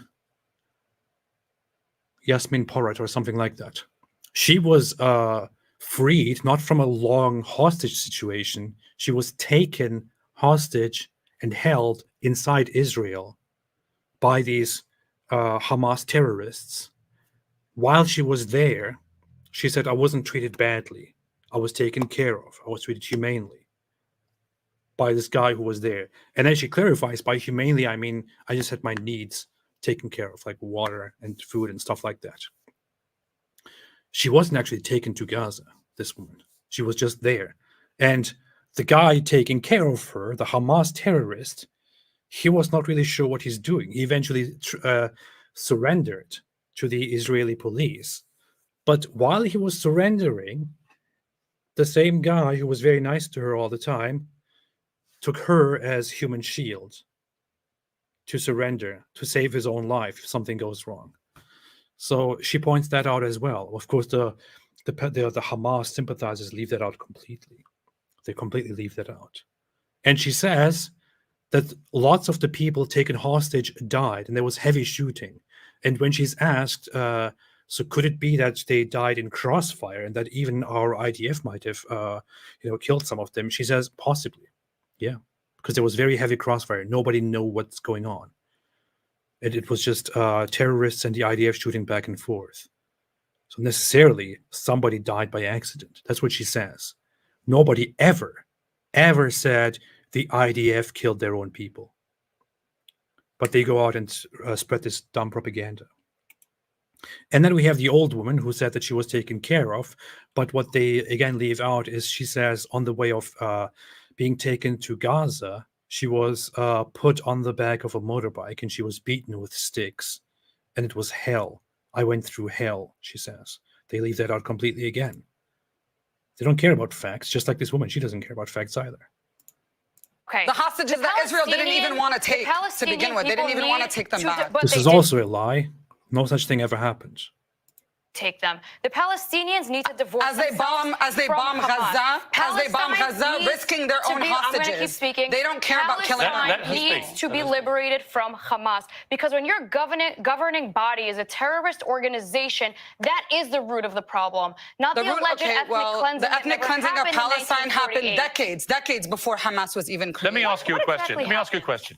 Do you think that Hamas should stay in power in Gaza? I'm not here to talk about... Oh my God, this is so infuriating. Political organizations. No, I don't care about these questions because my people are being ethnically cleansed. Because I see the faces of... Anything that has to do with the actual conflict, with the actual war, she's like, oh, I don't want to talk about that. Why are you here then? 2,500 Palestinian children yes. on social media every day, charred, mutilated, having chemical weapons against them. So this is going to be my priority on this show, just like any Palestinian around the world is speaking up for our cause. You will also stop using babies as human shields. Stop it's making the most densely populated region in the world. Yeah, but you will also know 2.3 million Palestinians live there. Half of them are homeless. Let me respond to you. This is a ridiculous argument. My question is whether you think it is good for the Palestinian people that Hamas stay in charge, given the scale of the terror attacks they carried out, given the inevitable response that's come from Israel, with the inevitable loss of Palestinian lives, given the displacement now of hundreds of thousands of Palestinians out of the north of Gaza into the south, and who knows what's going to happen. The devastation to Gaza and to Gazan people has been unbelievable, and yet entirely predictable once Hamas decided to carry out the terror attack on the scale they did. I simply ask you, do you think that's a good thing for Palestine? Is it not predictable that there will continue to be resistance to a...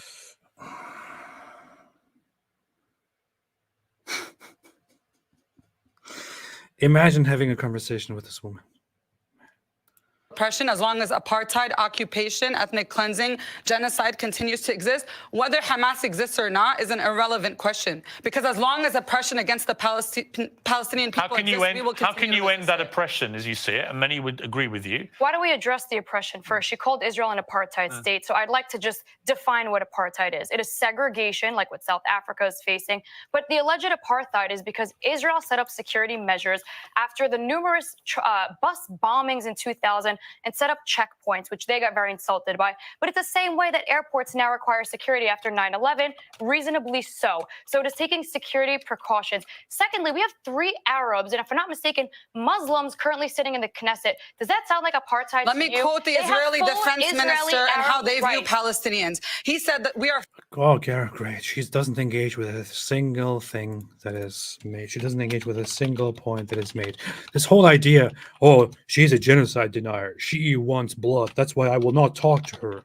And then she's the one who clearly appears here to be completely careless, callous, to be horrible. This is basically how Hamas acts. Next, she will bomb this whole place and say, well, you had it coming. I'm not saying this is what she will actually do, so don't. Fighting against human animals, that our soldiers will not be accountable for anything. There will be no fuel. Yes, human animals. They were talking about Hamas. We are fighting human animals. How is that a wrong thing to say?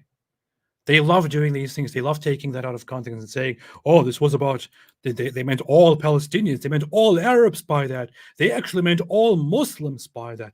No, they actually meant all non-Jews by that. No. They're talking about a war. They're talking about going to war with Hamas. And the guy says, we are fighting human animals. And there is nothing wrong with that. Yes.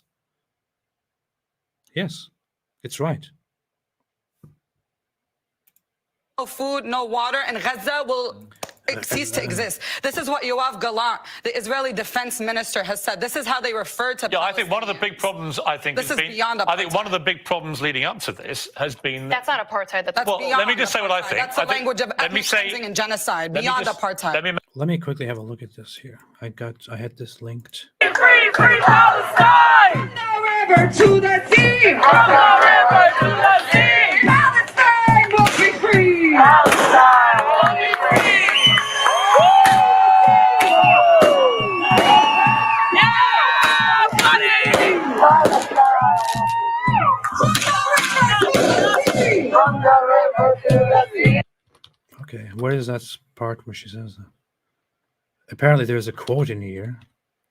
Free Palestine! Free! Free Palestine! Free! Free! Free Palestine! Jannah, Jannah. I need a clap. So it's gonna. وطني يا حبيب يا ابو قليب تسلم يا وطننا يا وطن يا حبيب يا ابو قليب الطيب حتى نارك جنة. You ready?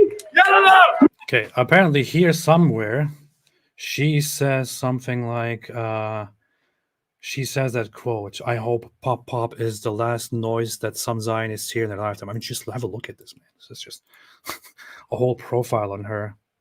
Things she said. It says here, infamous quotes, I hope that pop pop is the last noise that some Zionists hear in their lifetime. Abolishing Israel is the key to peace. Israel must be annihilated. So why is it okay for her to say these things, but then it's somehow wrong to say we should take control of Gaza? If somebody said we should get rid of Gaza, why would that be a problem? Why should that be a problem? The Palestinian community and the people who stand with and support Palestine are 100% behind our martyrs. We are 100% behind our resistance. We know that our liberation will only come through resistance by any means necessary. Facing genocide, resisting. We need allies that are going to help us achieve a victory, not allies that are going to tell us to be non-violent. Israel must be annihilated. Yeah. What a wonderful person. What a wonderful person. What a nice person. made the point I want to make, which is I think one of the problems leading up to this is that Benjamin Netanyahu, for political expediency to remain in power, has packed his cabinet with a bunch of right-wing headbangers whose rhetoric actually was incredibly incendiary and incredibly unhelpful. So I do think that. Actually. And you know what? Even if you're right, unfortunately, the narrative that it's about the land, I'm sorry, the Hebron massacres in 1927, 1929, that was not about Israel. It is about the murder of Jews all over the world. National Jihad Day that I had to worry about being in Manhattan last Friday was not about You mean Israel. the day where we had a protest where thousands of New Yorkers... Well, I thought she's not. I thought she doesn't talk to genocide deniers. Now, why does she say "you mean"? This is just very unprofessional. Came out. That's not a national day of jihad. You're talking about a national day of jihad. Let me ask you both. She's afraid for her life. Who was killed in America? Who was killed? A 6-year-old Palestinian boy was killed in Chicago. Was stabbed 26 That was appalling. times. It was appalling. 26 times. Yeah, Nadine, and you're talking about being afraid for your life. I'm constantly afraid. Yes, that's horrible. That's horrible. And nobody says that's justified. That's horrible. That's the entire point here. She doesn't want to say the same thing. For my life I can say to those examples you just gave, they are appalling, appalling. But I also find it very dispiriting that you can't just take a moment to say what happened to the people in Israel on October the 7th was also appalling. But it came out of her mouth. She wants the Zionists dead, so how is she supposed to condemn it? It would not have happened had Israel not initiated. Wow, man. This is a terrorist representative here. And that's it. This is a terrorist sympathizer. This is a spokesperson for terrorism. Look at that. She doesn't even attempt to even correct that or anything. She's supposed to condemn it. But it came out of her mouth. She wants the Zionists dead, so how is she supposed to condemn it?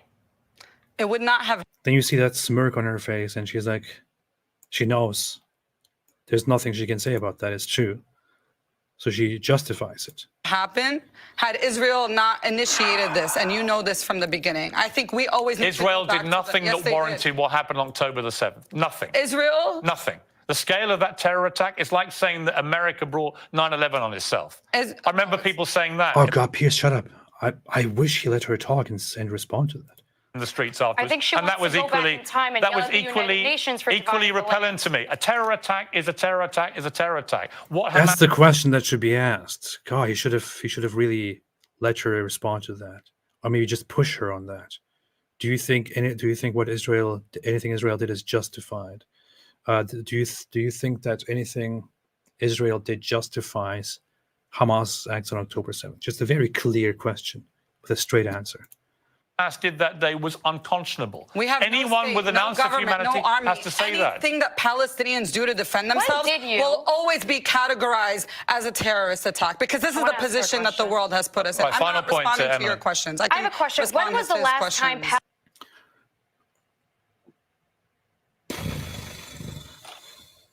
You're sick. You are sick. What Hamas did on October 7th is a series of terrorist attacks where 1,400 people died so far, at least. And we have video footage, abundant footage. We have evidence, a lot of it, that Hamas terrorists pour into Israel and shoot civilians. I played the videos. I don't want to play it again because it's sick. And to be honest, I don't want another video here, age restricted.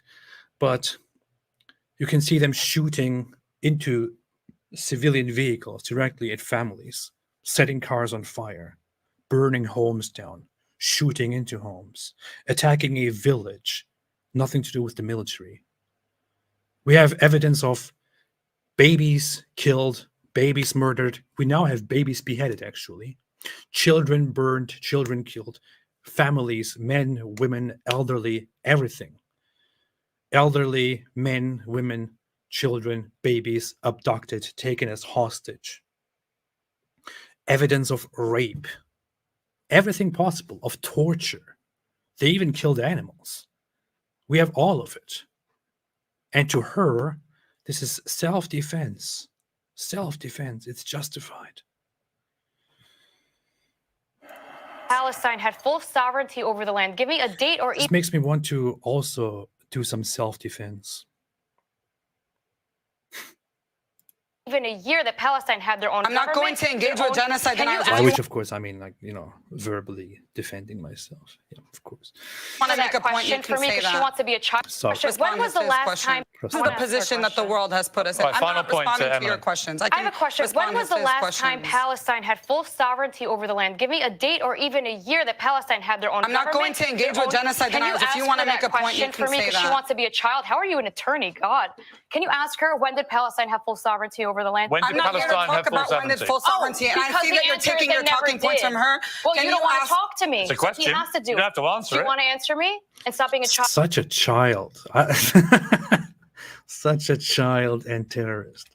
If you have a Jew in court, are you not going to represent them as an This attorney? has nothing to do with Jewish people. No, it does. We 'cause actually the have Hamas Jewish Charter says people so, and protesting you're on the defending streets of Hamas. New York Yeah, City. but hang on. And defending Nadine. Palestine and Okay, Jewish let's not all people. shout over each other, but it has everything to do with Jewish people when Hamas's stated intent is to wipe Jewish people off the face of I'm the not the earth. spokesperson of Hamas. No, but I don't you know should be why able to from the say that's beginning of wrong. this conversation, that's all you're talking Because about. you're defending No, them. I'm here to flip the narrative and make sure You that know people why know we're all that sitting this here? government is funding Israel to the tune of $10 million a day, $3 billion a year, and they're asking for an additional $14 billion in aid. Okay. The bombs that are being manufactured by U.S. companies are what's being dropped on Gaza. The world is watching a genocide Okay. happening and is not doing anything Biden gave about it. $100 million So the most to Gaza important and thing for terrorists me Okay. to do I'm actually glad that this woman came on here because lots of people who are on the fence might watch this and feel really appalled, feel really disgusted by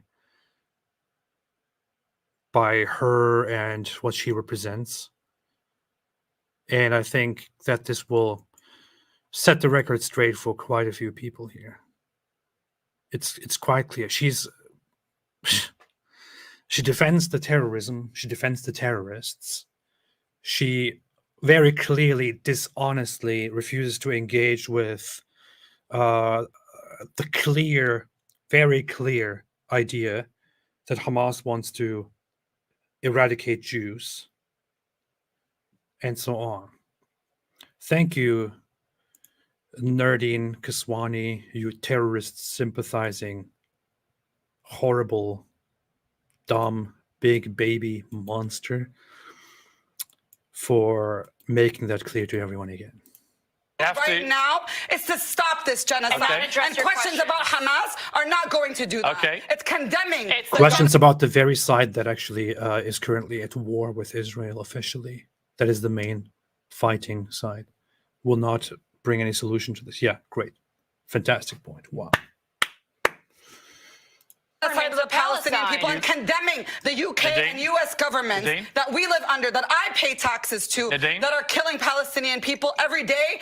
And the UN Nadine? already said that Gaza would be unlivable by 2020. The UN had already said that most of the hospitals in Gaza, at least 2/3 of the healthcare facilities, are not being able saw to that today, provide. yeah. Are not able to. I think it's wrong. function. So it's I think not it's just wrong, the Nadine. airstrikes and the missiles that are going to kill people. The siege and blockade has been killing people. You and should it be will able, continue to Nadine, people. you should be able to say that that is all wrong, which I believe it is wrong.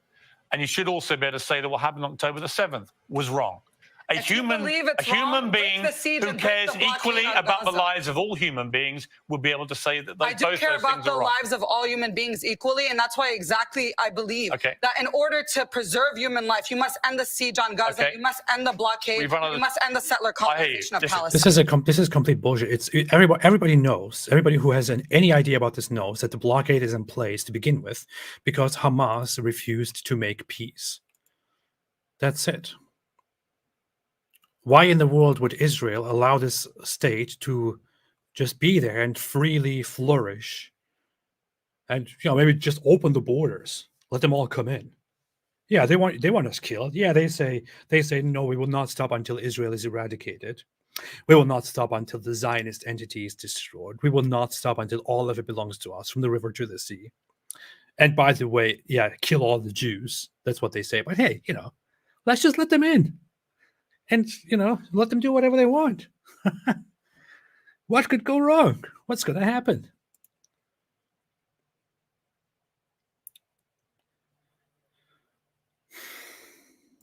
Fine. Listen, it's Free a Palestine from Hamas. it's a passionate debate, and I understand why emotions run high. I appreciate you both coming in. Thank you very much indeed. Come back. Let's continue the debate. You only get to peace in these things, I can promise you, by thrashing these things out. People that hate each other have to come together and they have to try and find places of compromise. Otherwise, you never get to peace. 70 years this has been going on. 70 years. You need justice to get peace. You need justice and you need compromise and you need both sides to acknowledge when bad things happen, you can say that is unacceptable.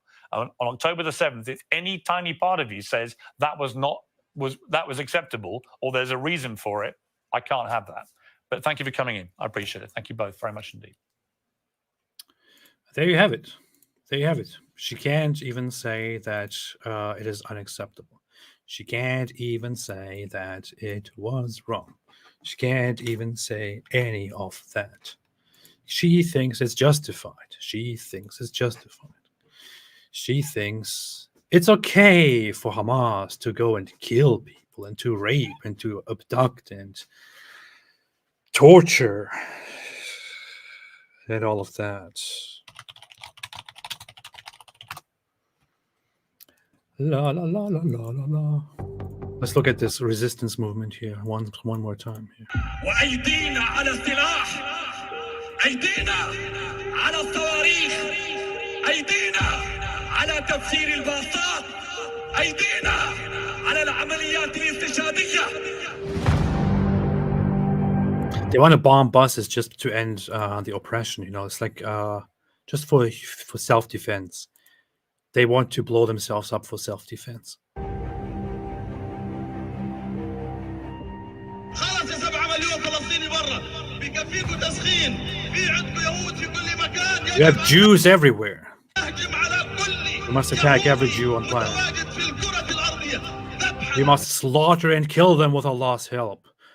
Only for self-defense, of course. وقتلا بإذن الله سبحانه وتعالى.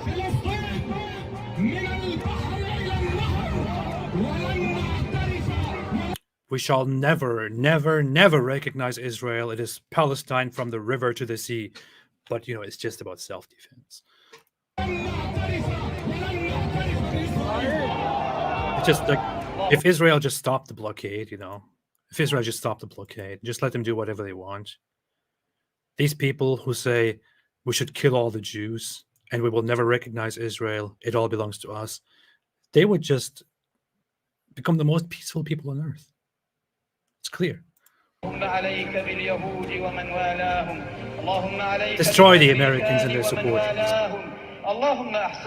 Count them one by one and kill them all without leaving a single one. This makes me just want to really support the Palestinian cause and Hamas.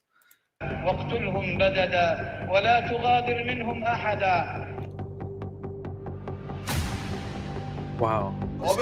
So now I now sympathize with Hamas. Look at the people of Jerusalem. We want you to cut off the heads of the Jews with knives, he says.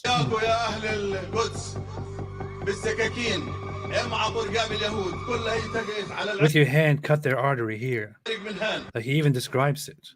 He calls on the people in Jerusalem to just kill Jews and cut off their heads. Of course, it's all for self-defense. It's all just because of the blockade. If Israel just lifted the blockade and let them all in, you know, they would become the most peaceful people ever.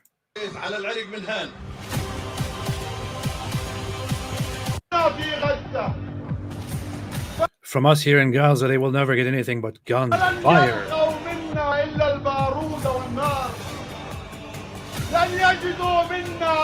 Barud and Nar.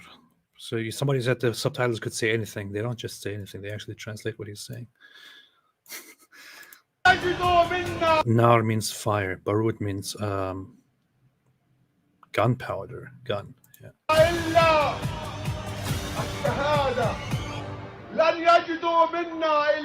They will never get anything but death and killing. Maut wal qatl means death and killing. So yeah. But hey, I don't want you to get this wrong. Of course, Israel is in the wrong. It's all Israel's fault. And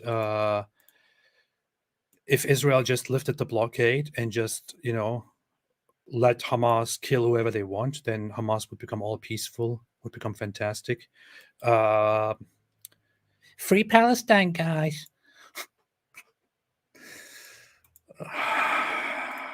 Free Palestine, guys. Kevin James Johnson said, if Yasser Arafat is the only hope, you know you are screwed. Yeah, unless you are the terrorist. Actually, then you are actually screwed. Human Kirk said, neither Mo Hijab, Hassan Piker, Bassem Cenk are Palestinian. Their only qualifications are Muslim. But remember, this has nothing to do with religion. Of course, it has nothing to do with religion at all. Nothing with religion at all. What kind of Muslim are you? Yeah. Focus on Bible Code said, thanks, AP. The maps you showed were very helpful. Bible predicted trouble. Ishmael would cause seed. Genesis 16, Yeshua is the Prince of Peace. Yeah.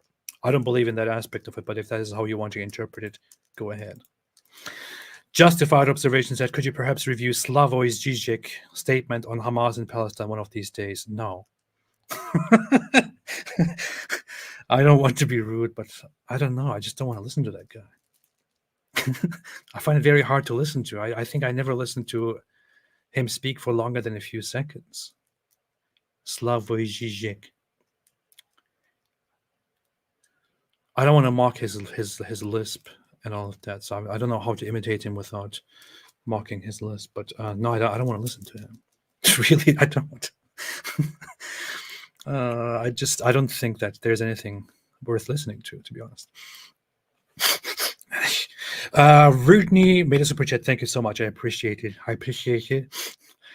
Zohar Donenher said, thank you. No, thank you. Leon said, I prefer Crowder's Cenk impressions. I'm sick of this bigotry, this hate. Just hate Muslims. This is so wrong. It makes me so mad. You talking to Hassan would make for a great show. I don't know about that, but I think it would be hilarious. It would be funny. It would be cool. Living with Jay said, Muhammad used to entice his soldiers to war by saying, let's get the blondie girls. So blonde girl it is. That's a good argument. I now see why everyone picks that interview. But hey, Tatiana and everyone else who suggested it, great choice. Definitely much more important to watch than Hassan or Chunk Uyghur. Sid Dave said, once Palestine is formed, we will finally have a country safe for women, ex-Muslims, LGBT people. I can't wait for a pride rally in Gaza. That's the thing, right? Like people want to guilt you into being, into sympathizing for, with the Palestinian cause, sympathizing with Hamas and all of that.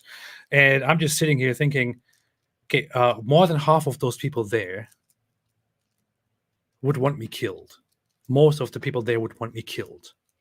If not for apostasy, then for my opinions. And we have polls in which 60% or more say apostates should be executed.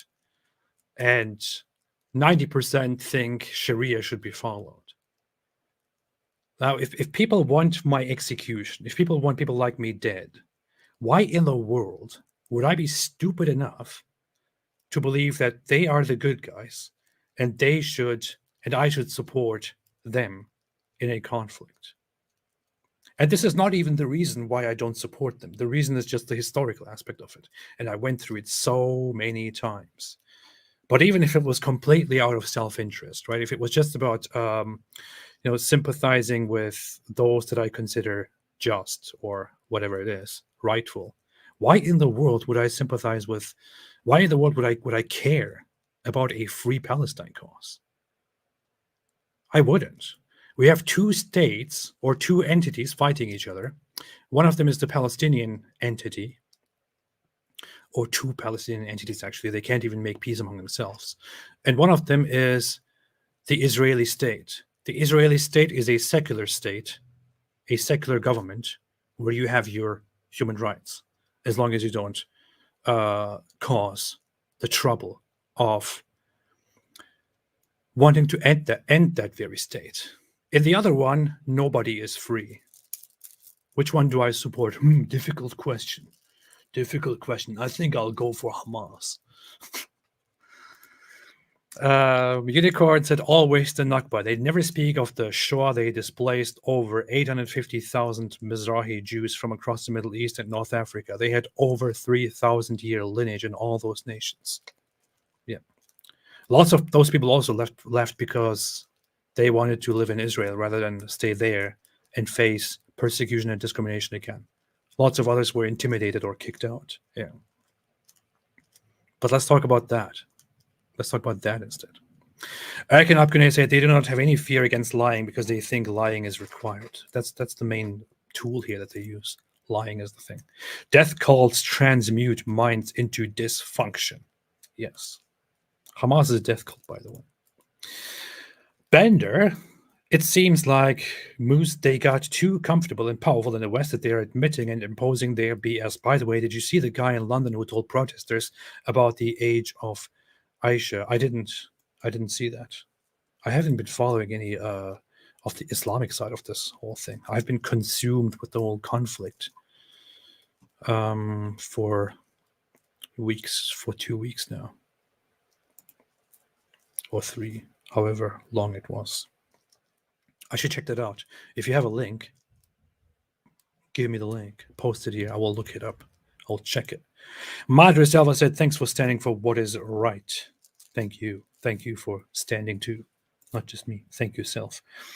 Claudia D said, AP, you are a rarity. A lot of these pro-Palestine people don't know history. Love what you do. We Christians are especially grateful. Love always. Thank you. I appreciate it very much. Thanks for your support. And yeah, I agree. They either don't know or they deny. I mean, you have seen a very clear example here, right? With this woman, with this Nardine Kasbani. She just refuses to even talk about it. When asked the question, she doesn't even want to engage because she knows it will be very bad for her. It will be very bad. I want to have a very brief look at this video here. Some people told me about this guy, this Palestinian rapper, low-key on Israel-Hamas war. I don't want to watch the whole thing. I don't have the patience for that right now. But he was kicked off or something? I don't know. More guests. So you're censoring to have 8 end the show. No, I would ask you that I am able to read out the names of the 20 Palestinian journalists that have been killed in Gaza. So because I have 2 more guests. So you're censoring to have 8 minutes for them. We have 4 left. It's 20 journalists. So I'm being censored now. And I'll tell you something else. You're not being censored. This badge, zoom in on this badge. This badge was given to me by an employee of this building who said they were told they could not wear this badge because it was the Palestinian flag. You talk about uncensored. This is censored. This badge was banned from an employee in this building. I have told nobody they can or can't wear a badge. So that's a ridiculous thing to say. I'm in New York. But good to see you, Loki. I appreciate you coming on the program. Dispossessed. Said he's being censored because he can't read out those 20 names, but they're at the end of the show. That's funny. I don't know. Justify what happened that day. Piers, it didn't justify what happened you know exactly what you're doing. And you should be able. The point when that. Why is he stuttering? Why are you stuttering? Why are you stuttering, man? Don't stutter. Not stuttering. You don't have anything You're contesting. To say. Russell Brand, you don't know the comparison between Russell Brand and what's happened. It's the same thing. It's a rape allegation. Why are you stuttering? I'm not stuttering.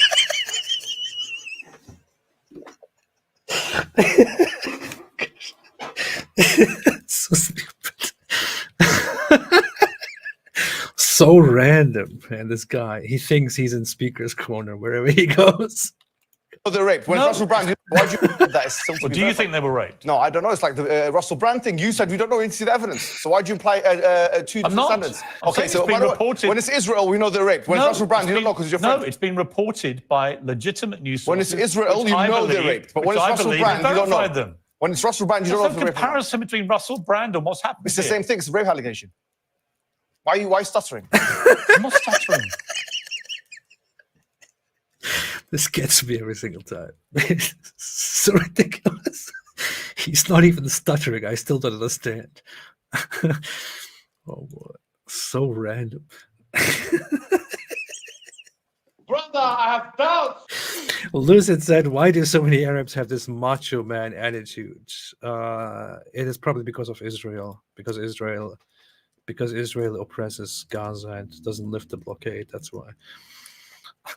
John Collins said, to the desert with the Palestinians. They are an anti-Semitic Jordanian squatter. Camp, exile them all. All they deserve worse. Okay, that's I don't want to say those things. I'm not going to read this here alive. Joshua Wooden said, hey, Christians, let's not pressure AP so much with our kindness, gentleness, and love as the one who is the most influential in the world, being the Lord of the Kings and greatest figure of the last 2,000 years, Jesus Christ.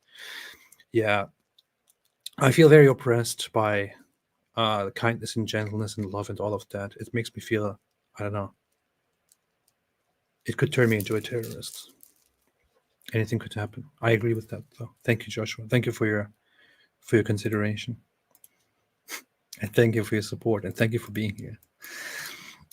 John Callis said someone put a pork chop in this harpy's maw. That's very mean. Very, very mean.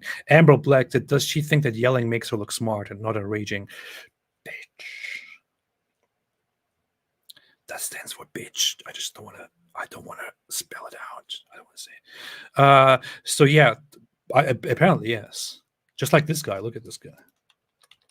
When it's Russell Brand, you don't know because you're friend. No, it's been reported by legitimate news sources. When it's Israel, you know they're raped. But when it's Russell Brand, you don't know. Them. When it's Russell Brand, you don't know if they're raped. There's no comparison between Russell Brand and what's happened. It's the same thing. It's a rape allegation. Why are you stuttering? I'm not stuttering. Stupid. Oh, boy. Joshua Wooden said, we can assume he's fearing the feedback from his biggest group, similar to Jordan Peterson being the atheist community. We don't want to divide AP from the intellectually superior modern group of people that feared atheists. The feared atheists. Yes, yes, probably. Very, very much. Yes, but thank you, and thank you.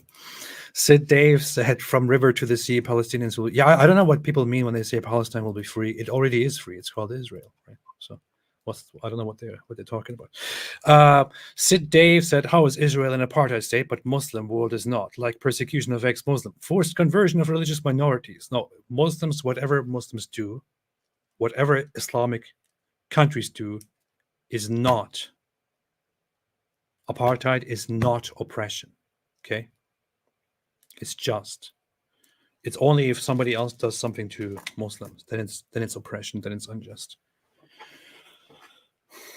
Don't make me mad with these statements, please. When a Muslim says that apostates should be executed, for example, that's not oppression. That's just a just statement. That's it. That's it.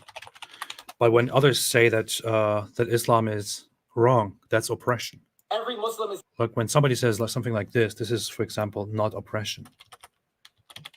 Adam with a shock effect. Do you know your religion and Ali Dawah and Muhammad? Oh, really? Well, Adam is taking the mick out of you. This is a part of our religion. There's a reason to it. Yeah? There's a reason why there's a capital punishment. Because people like you, little weaklings, who leave their religion and cause corruption in the land by spreading it, the capital punishment in Islamic law would be applied to you. We have no doubt. And we're proud of that. Yeah? Not individuals going and doing it themselves like... idiots, yeah? No, under an emir, it is done, yes. And we, you know what? We'll be watching. Yeah. We'll be watching. Because if you're going to cause corruption in the land, that's going to cause more damage to the society as a whole, because the Sharia didn't come to protect an individual's right. Hey, can I drink alcohol? Yeah, sure. Drink alcohol, run someone over, kill them, set all this kind of chaos. No, Islam says the right of the community is greater than you individual wanting your right to freedom, which is BS. Absolutely BS, yeah? Don't get me started. So it just backfired on you. Let's see what happens now. Alhamdulillah. Alhamdulillah. So beautiful. So beautiful. And it's a shame, it's disgusting that the world won't allow Muslims to rule like this. This is true oppression. This is very true oppression. You see it right here. We're proud of that. Budgie Roar said, please watch Did Israel Steal Palestinian Land? Let me see. I already know the answer to that. It's no. See? Did Israel steal Palestinian? Who is that by? There are probably lots of such videos. Did Israel steal Palestinian land by Ayn Rand Institute? Really? You mean this one? You mean these? Even 35 minutes. I can't do that now. I might do that some other time. But if you mean this, I can put that on my list and watch it. But not right now. It's too long. It's too long, mate. But thank you. BGC Vitan said, Arabs are allergic to democracy and egalitarianism. I wouldn't say that. It's very, very, very bad thing to say. Very bad thing. Repent. Sid Dave said, Muslims can't digest that someone did to them what they have been doing to others for 1,400 years. I support Palestine, but only if it is a secular democracy and impossibility. Israel rocks. Palestine sucks. That's, yep. There's some truth to this. I would say, I don't know. I don't think, look, any tolerance in my head, any sense of believing the solution could be a two-state system, I feel like it's gone over the last few weeks. I think it's gone. It's gone. It doesn't work. You see these people go out there and say and openly make excuses for the massacre, the rape of civilians. It's gone. Joshua Wooden said, let's all tell AP he's our second favorite atheist behind, I don't know, like Aaron Ra or some other atheist icon of APs to drive AP to jealousy like God does with Israel, envy Gentiles. Also, AP, you're going to debate again? Yeah. I wonder who your favorite atheist would be, if not me.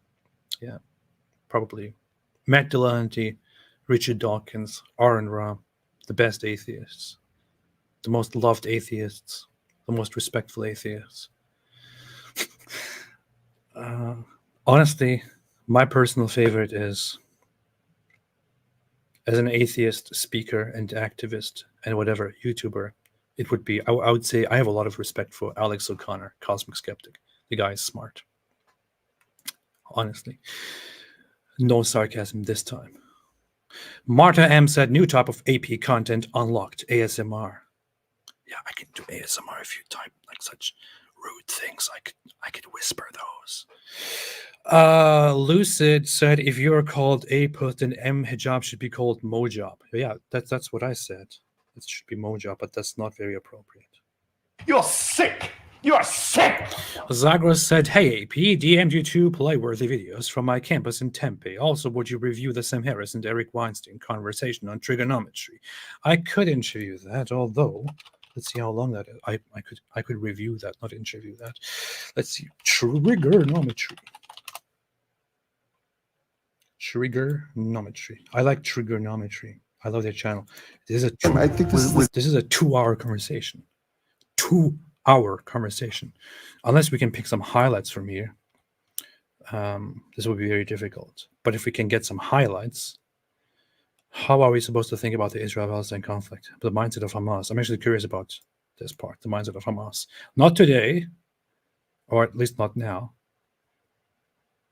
This is much more than hatred. We are at war with jihadis. What should be done in response? This is probably an interesting part. How degraded is Israel? The spectrum of anti-Semitism. Why are Jews so successful? Are Eric and Sam hopeful? Interesting stuff. I might have a look at it. I might have a look at this and see. I usually don't listen to such long conversations. And I really respect both of these guys. They have very interesting things to say. But very long conversations that are too calm. I would rather have some terrorist sympathizers scream and say, I don't talk to genocide sympathizers. By the way, kill all the Zionists, as we have just seen. If you have more of that stuff, let me have a look at that. Kenny Demeter said, supporting your corruption of the land. Thank you so much. Thank you so much. I want to cause more corruption in the land by spreading apostasy. If I can make that happen, thank you so much for anything that goes toward that. I appreciate it. Leon said, they act so tough, then cry when others are tougher. Cry when others are tougher. Which brings to my mind a video recently. There's so much here. I don't even know. Like, there's this woman who was recently on a show where she talked about the oppression of Palestinians and how Israel is inhuman and all that. Look at this. Like, this is the same woman who went on a TV show and discussed how people are Islamophobic and this is all prejudice and this and that. Here's how she reacted on October 7th to the terrorist attacks by Hamas against Israel. Nothing will ever be able to take back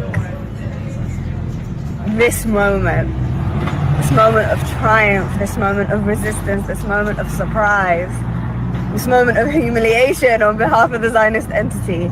Nothing, ever. This is how you react when on October 7th a bunch of rockets are fired and your terrorists pour in and kill and mutilate and torture and degrade and so on. And then nothing will take this away. Nothing. This is amazing. Amazing. This is so good. So great. And once the response comes, you're like, why is the world not standing with us? We are the victims here. Asshole. This guy makes me sick. This guy, Jackson Hinkle, he's behind much of the propaganda, of the fake news that are spread by the pro-Hamas side. And this guy is doing all of this just for money. He is exploiting the current war and people's feelings and all of that just to spread fake news, to post anything on his Twitter account, which will then be retweeted by a bunch of mindless morons. And he didn't tweet a single time about the Israel-Palestine conflict before October 7th. That's when he started. He made a few posts. It caught on. It was like so many people liked it and retweeted it. And then he has been tweeting nonstop about it and spreading the dumbest conspiracy theories just to get engagement. And also asking people to subscribe to get more of that stuff for only $3. You know, if all of those people subscribe. Wow. Somebody who never cared about any of this is just using this right now to make money. And people are sharing it. And it's sick. And I don't care. But this guy just muds and destroys the whole conversation. Like any possible reasonable conversation to be had is destroyed by people like these who are just in it for themselves. It's horrible. He got community noted so many times over and over again. It's ridiculous. What I actually wanted to look at is not this idiot. What I actually wanted to look at is that one guy, not this guy, who has some very majority, it becomes permissible for the husband in Islamic law to have marital relationships or consummate the relation with his bride. And this is the example of the Prophet, peace be upon him. Do you know what precocious puberty is? Starting puberty unusually early. Like, is there anything in Islam that prevents you from, a man marrying a 5-year-old that started precocious puberty? You can arrange a marriage even as an infant, but that doesn't mean that sex is allowed. Could a man have a marriage to a 5-year-old consummated if she started precocious puberty? If she starts showing signs of physical maturity, then yes, that's permissible. As I said, said, age 4? If there are signs 3. So this is something that becomes biologically impossible because I have a study that shows it goes as early as 11 months. Well, that's something that the parents would not. See, the thing about Islamic marriage is that parents are involved at these ages, and when you look at the. So this is the truth about Islam. Always educate yourself before being Islamophobic and judgmental and saying bad stuff like, Islam promotes pedophilia and all of that. Pedophilia is taken in a negative sense, but you can see here that this guy says it's okay to have sex with a 3-year-old if the parents allow it, or with a 4-year-old if she has early puberty. So if it's okay, then obviously that's not a negative thing. So the negative undertone in saying pedophilia is then removed because it is Islamically justified. Always stop being Islamophobic and learn the truth from people like Daniel Hikikachu. Alhamdulillah. Oh, yeah. Pickapee said, Apostate Prophet, you should appear on Piers Morgan. Forget PBD. I should. I would. I shall. Maybe I should organize a mob like Muhammad Hijab does and ask everyone to say to Piers Morgan, are you scared to invite AP on your channel? You know he will humiliate you. Why don't you guys go and mob people and say you are scared to invite Apostate Prophet? He will destroy you at a debate. Why is nobody doing that for me?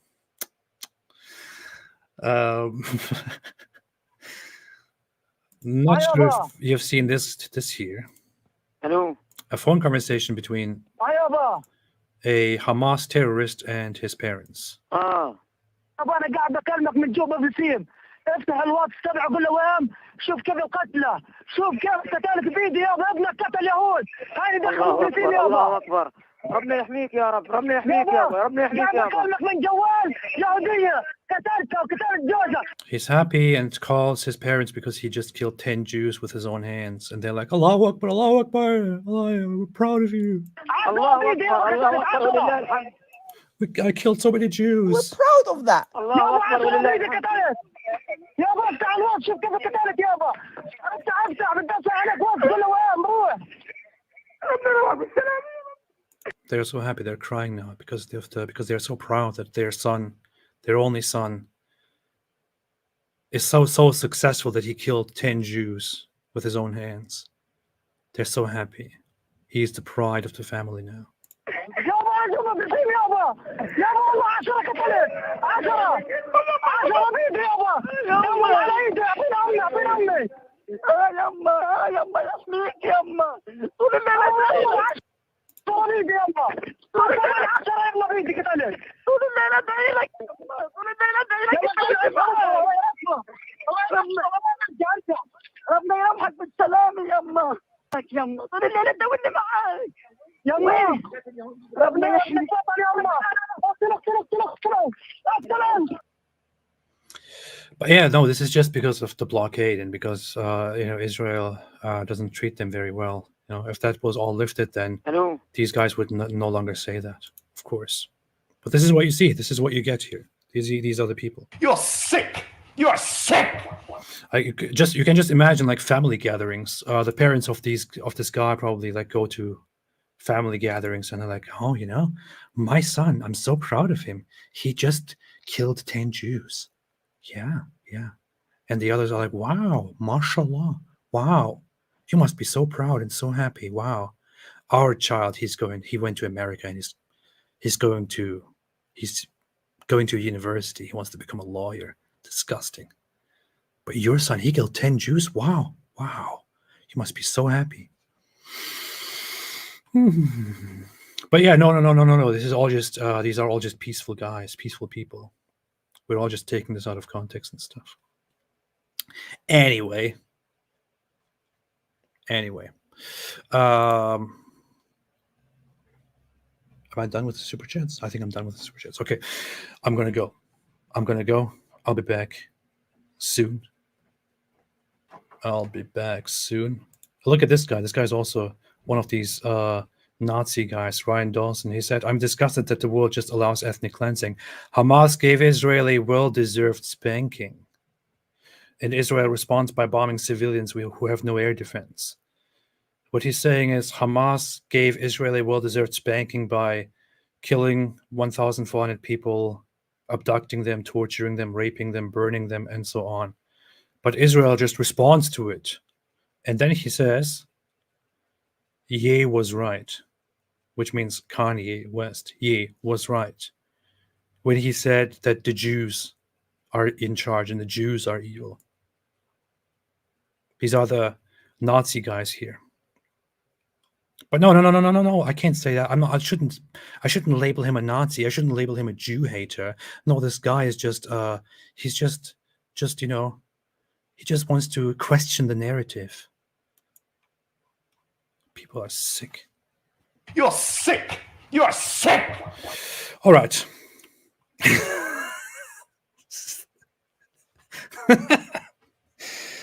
Oh, this is the dumbest, most moronic thing I've seen in a while. American patriots stand with Palestine, and then he's there holding a gun in his luxurious place. Apparently, that's nowadays the definition of American patriots, according to this guy. Gladly not according to most American patriots. To take a gun out and be in some fancy place and stand with terrorists, stand with the jihadists. Fantastic. So brave, so amazing. Wow. Wow, wow, wow, wow, wow, wow, wow. I think Jackson Hinkle should go to Gaza and should place himself in the middle of it and then stand with them right there where they are standing. That would be nice. All right. Thanks for watching, everybody. I will be back. Have a fantastic day. And as always,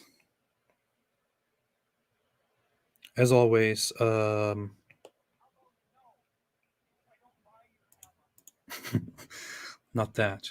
Stay well, stay good, and as always, stay away from Islam.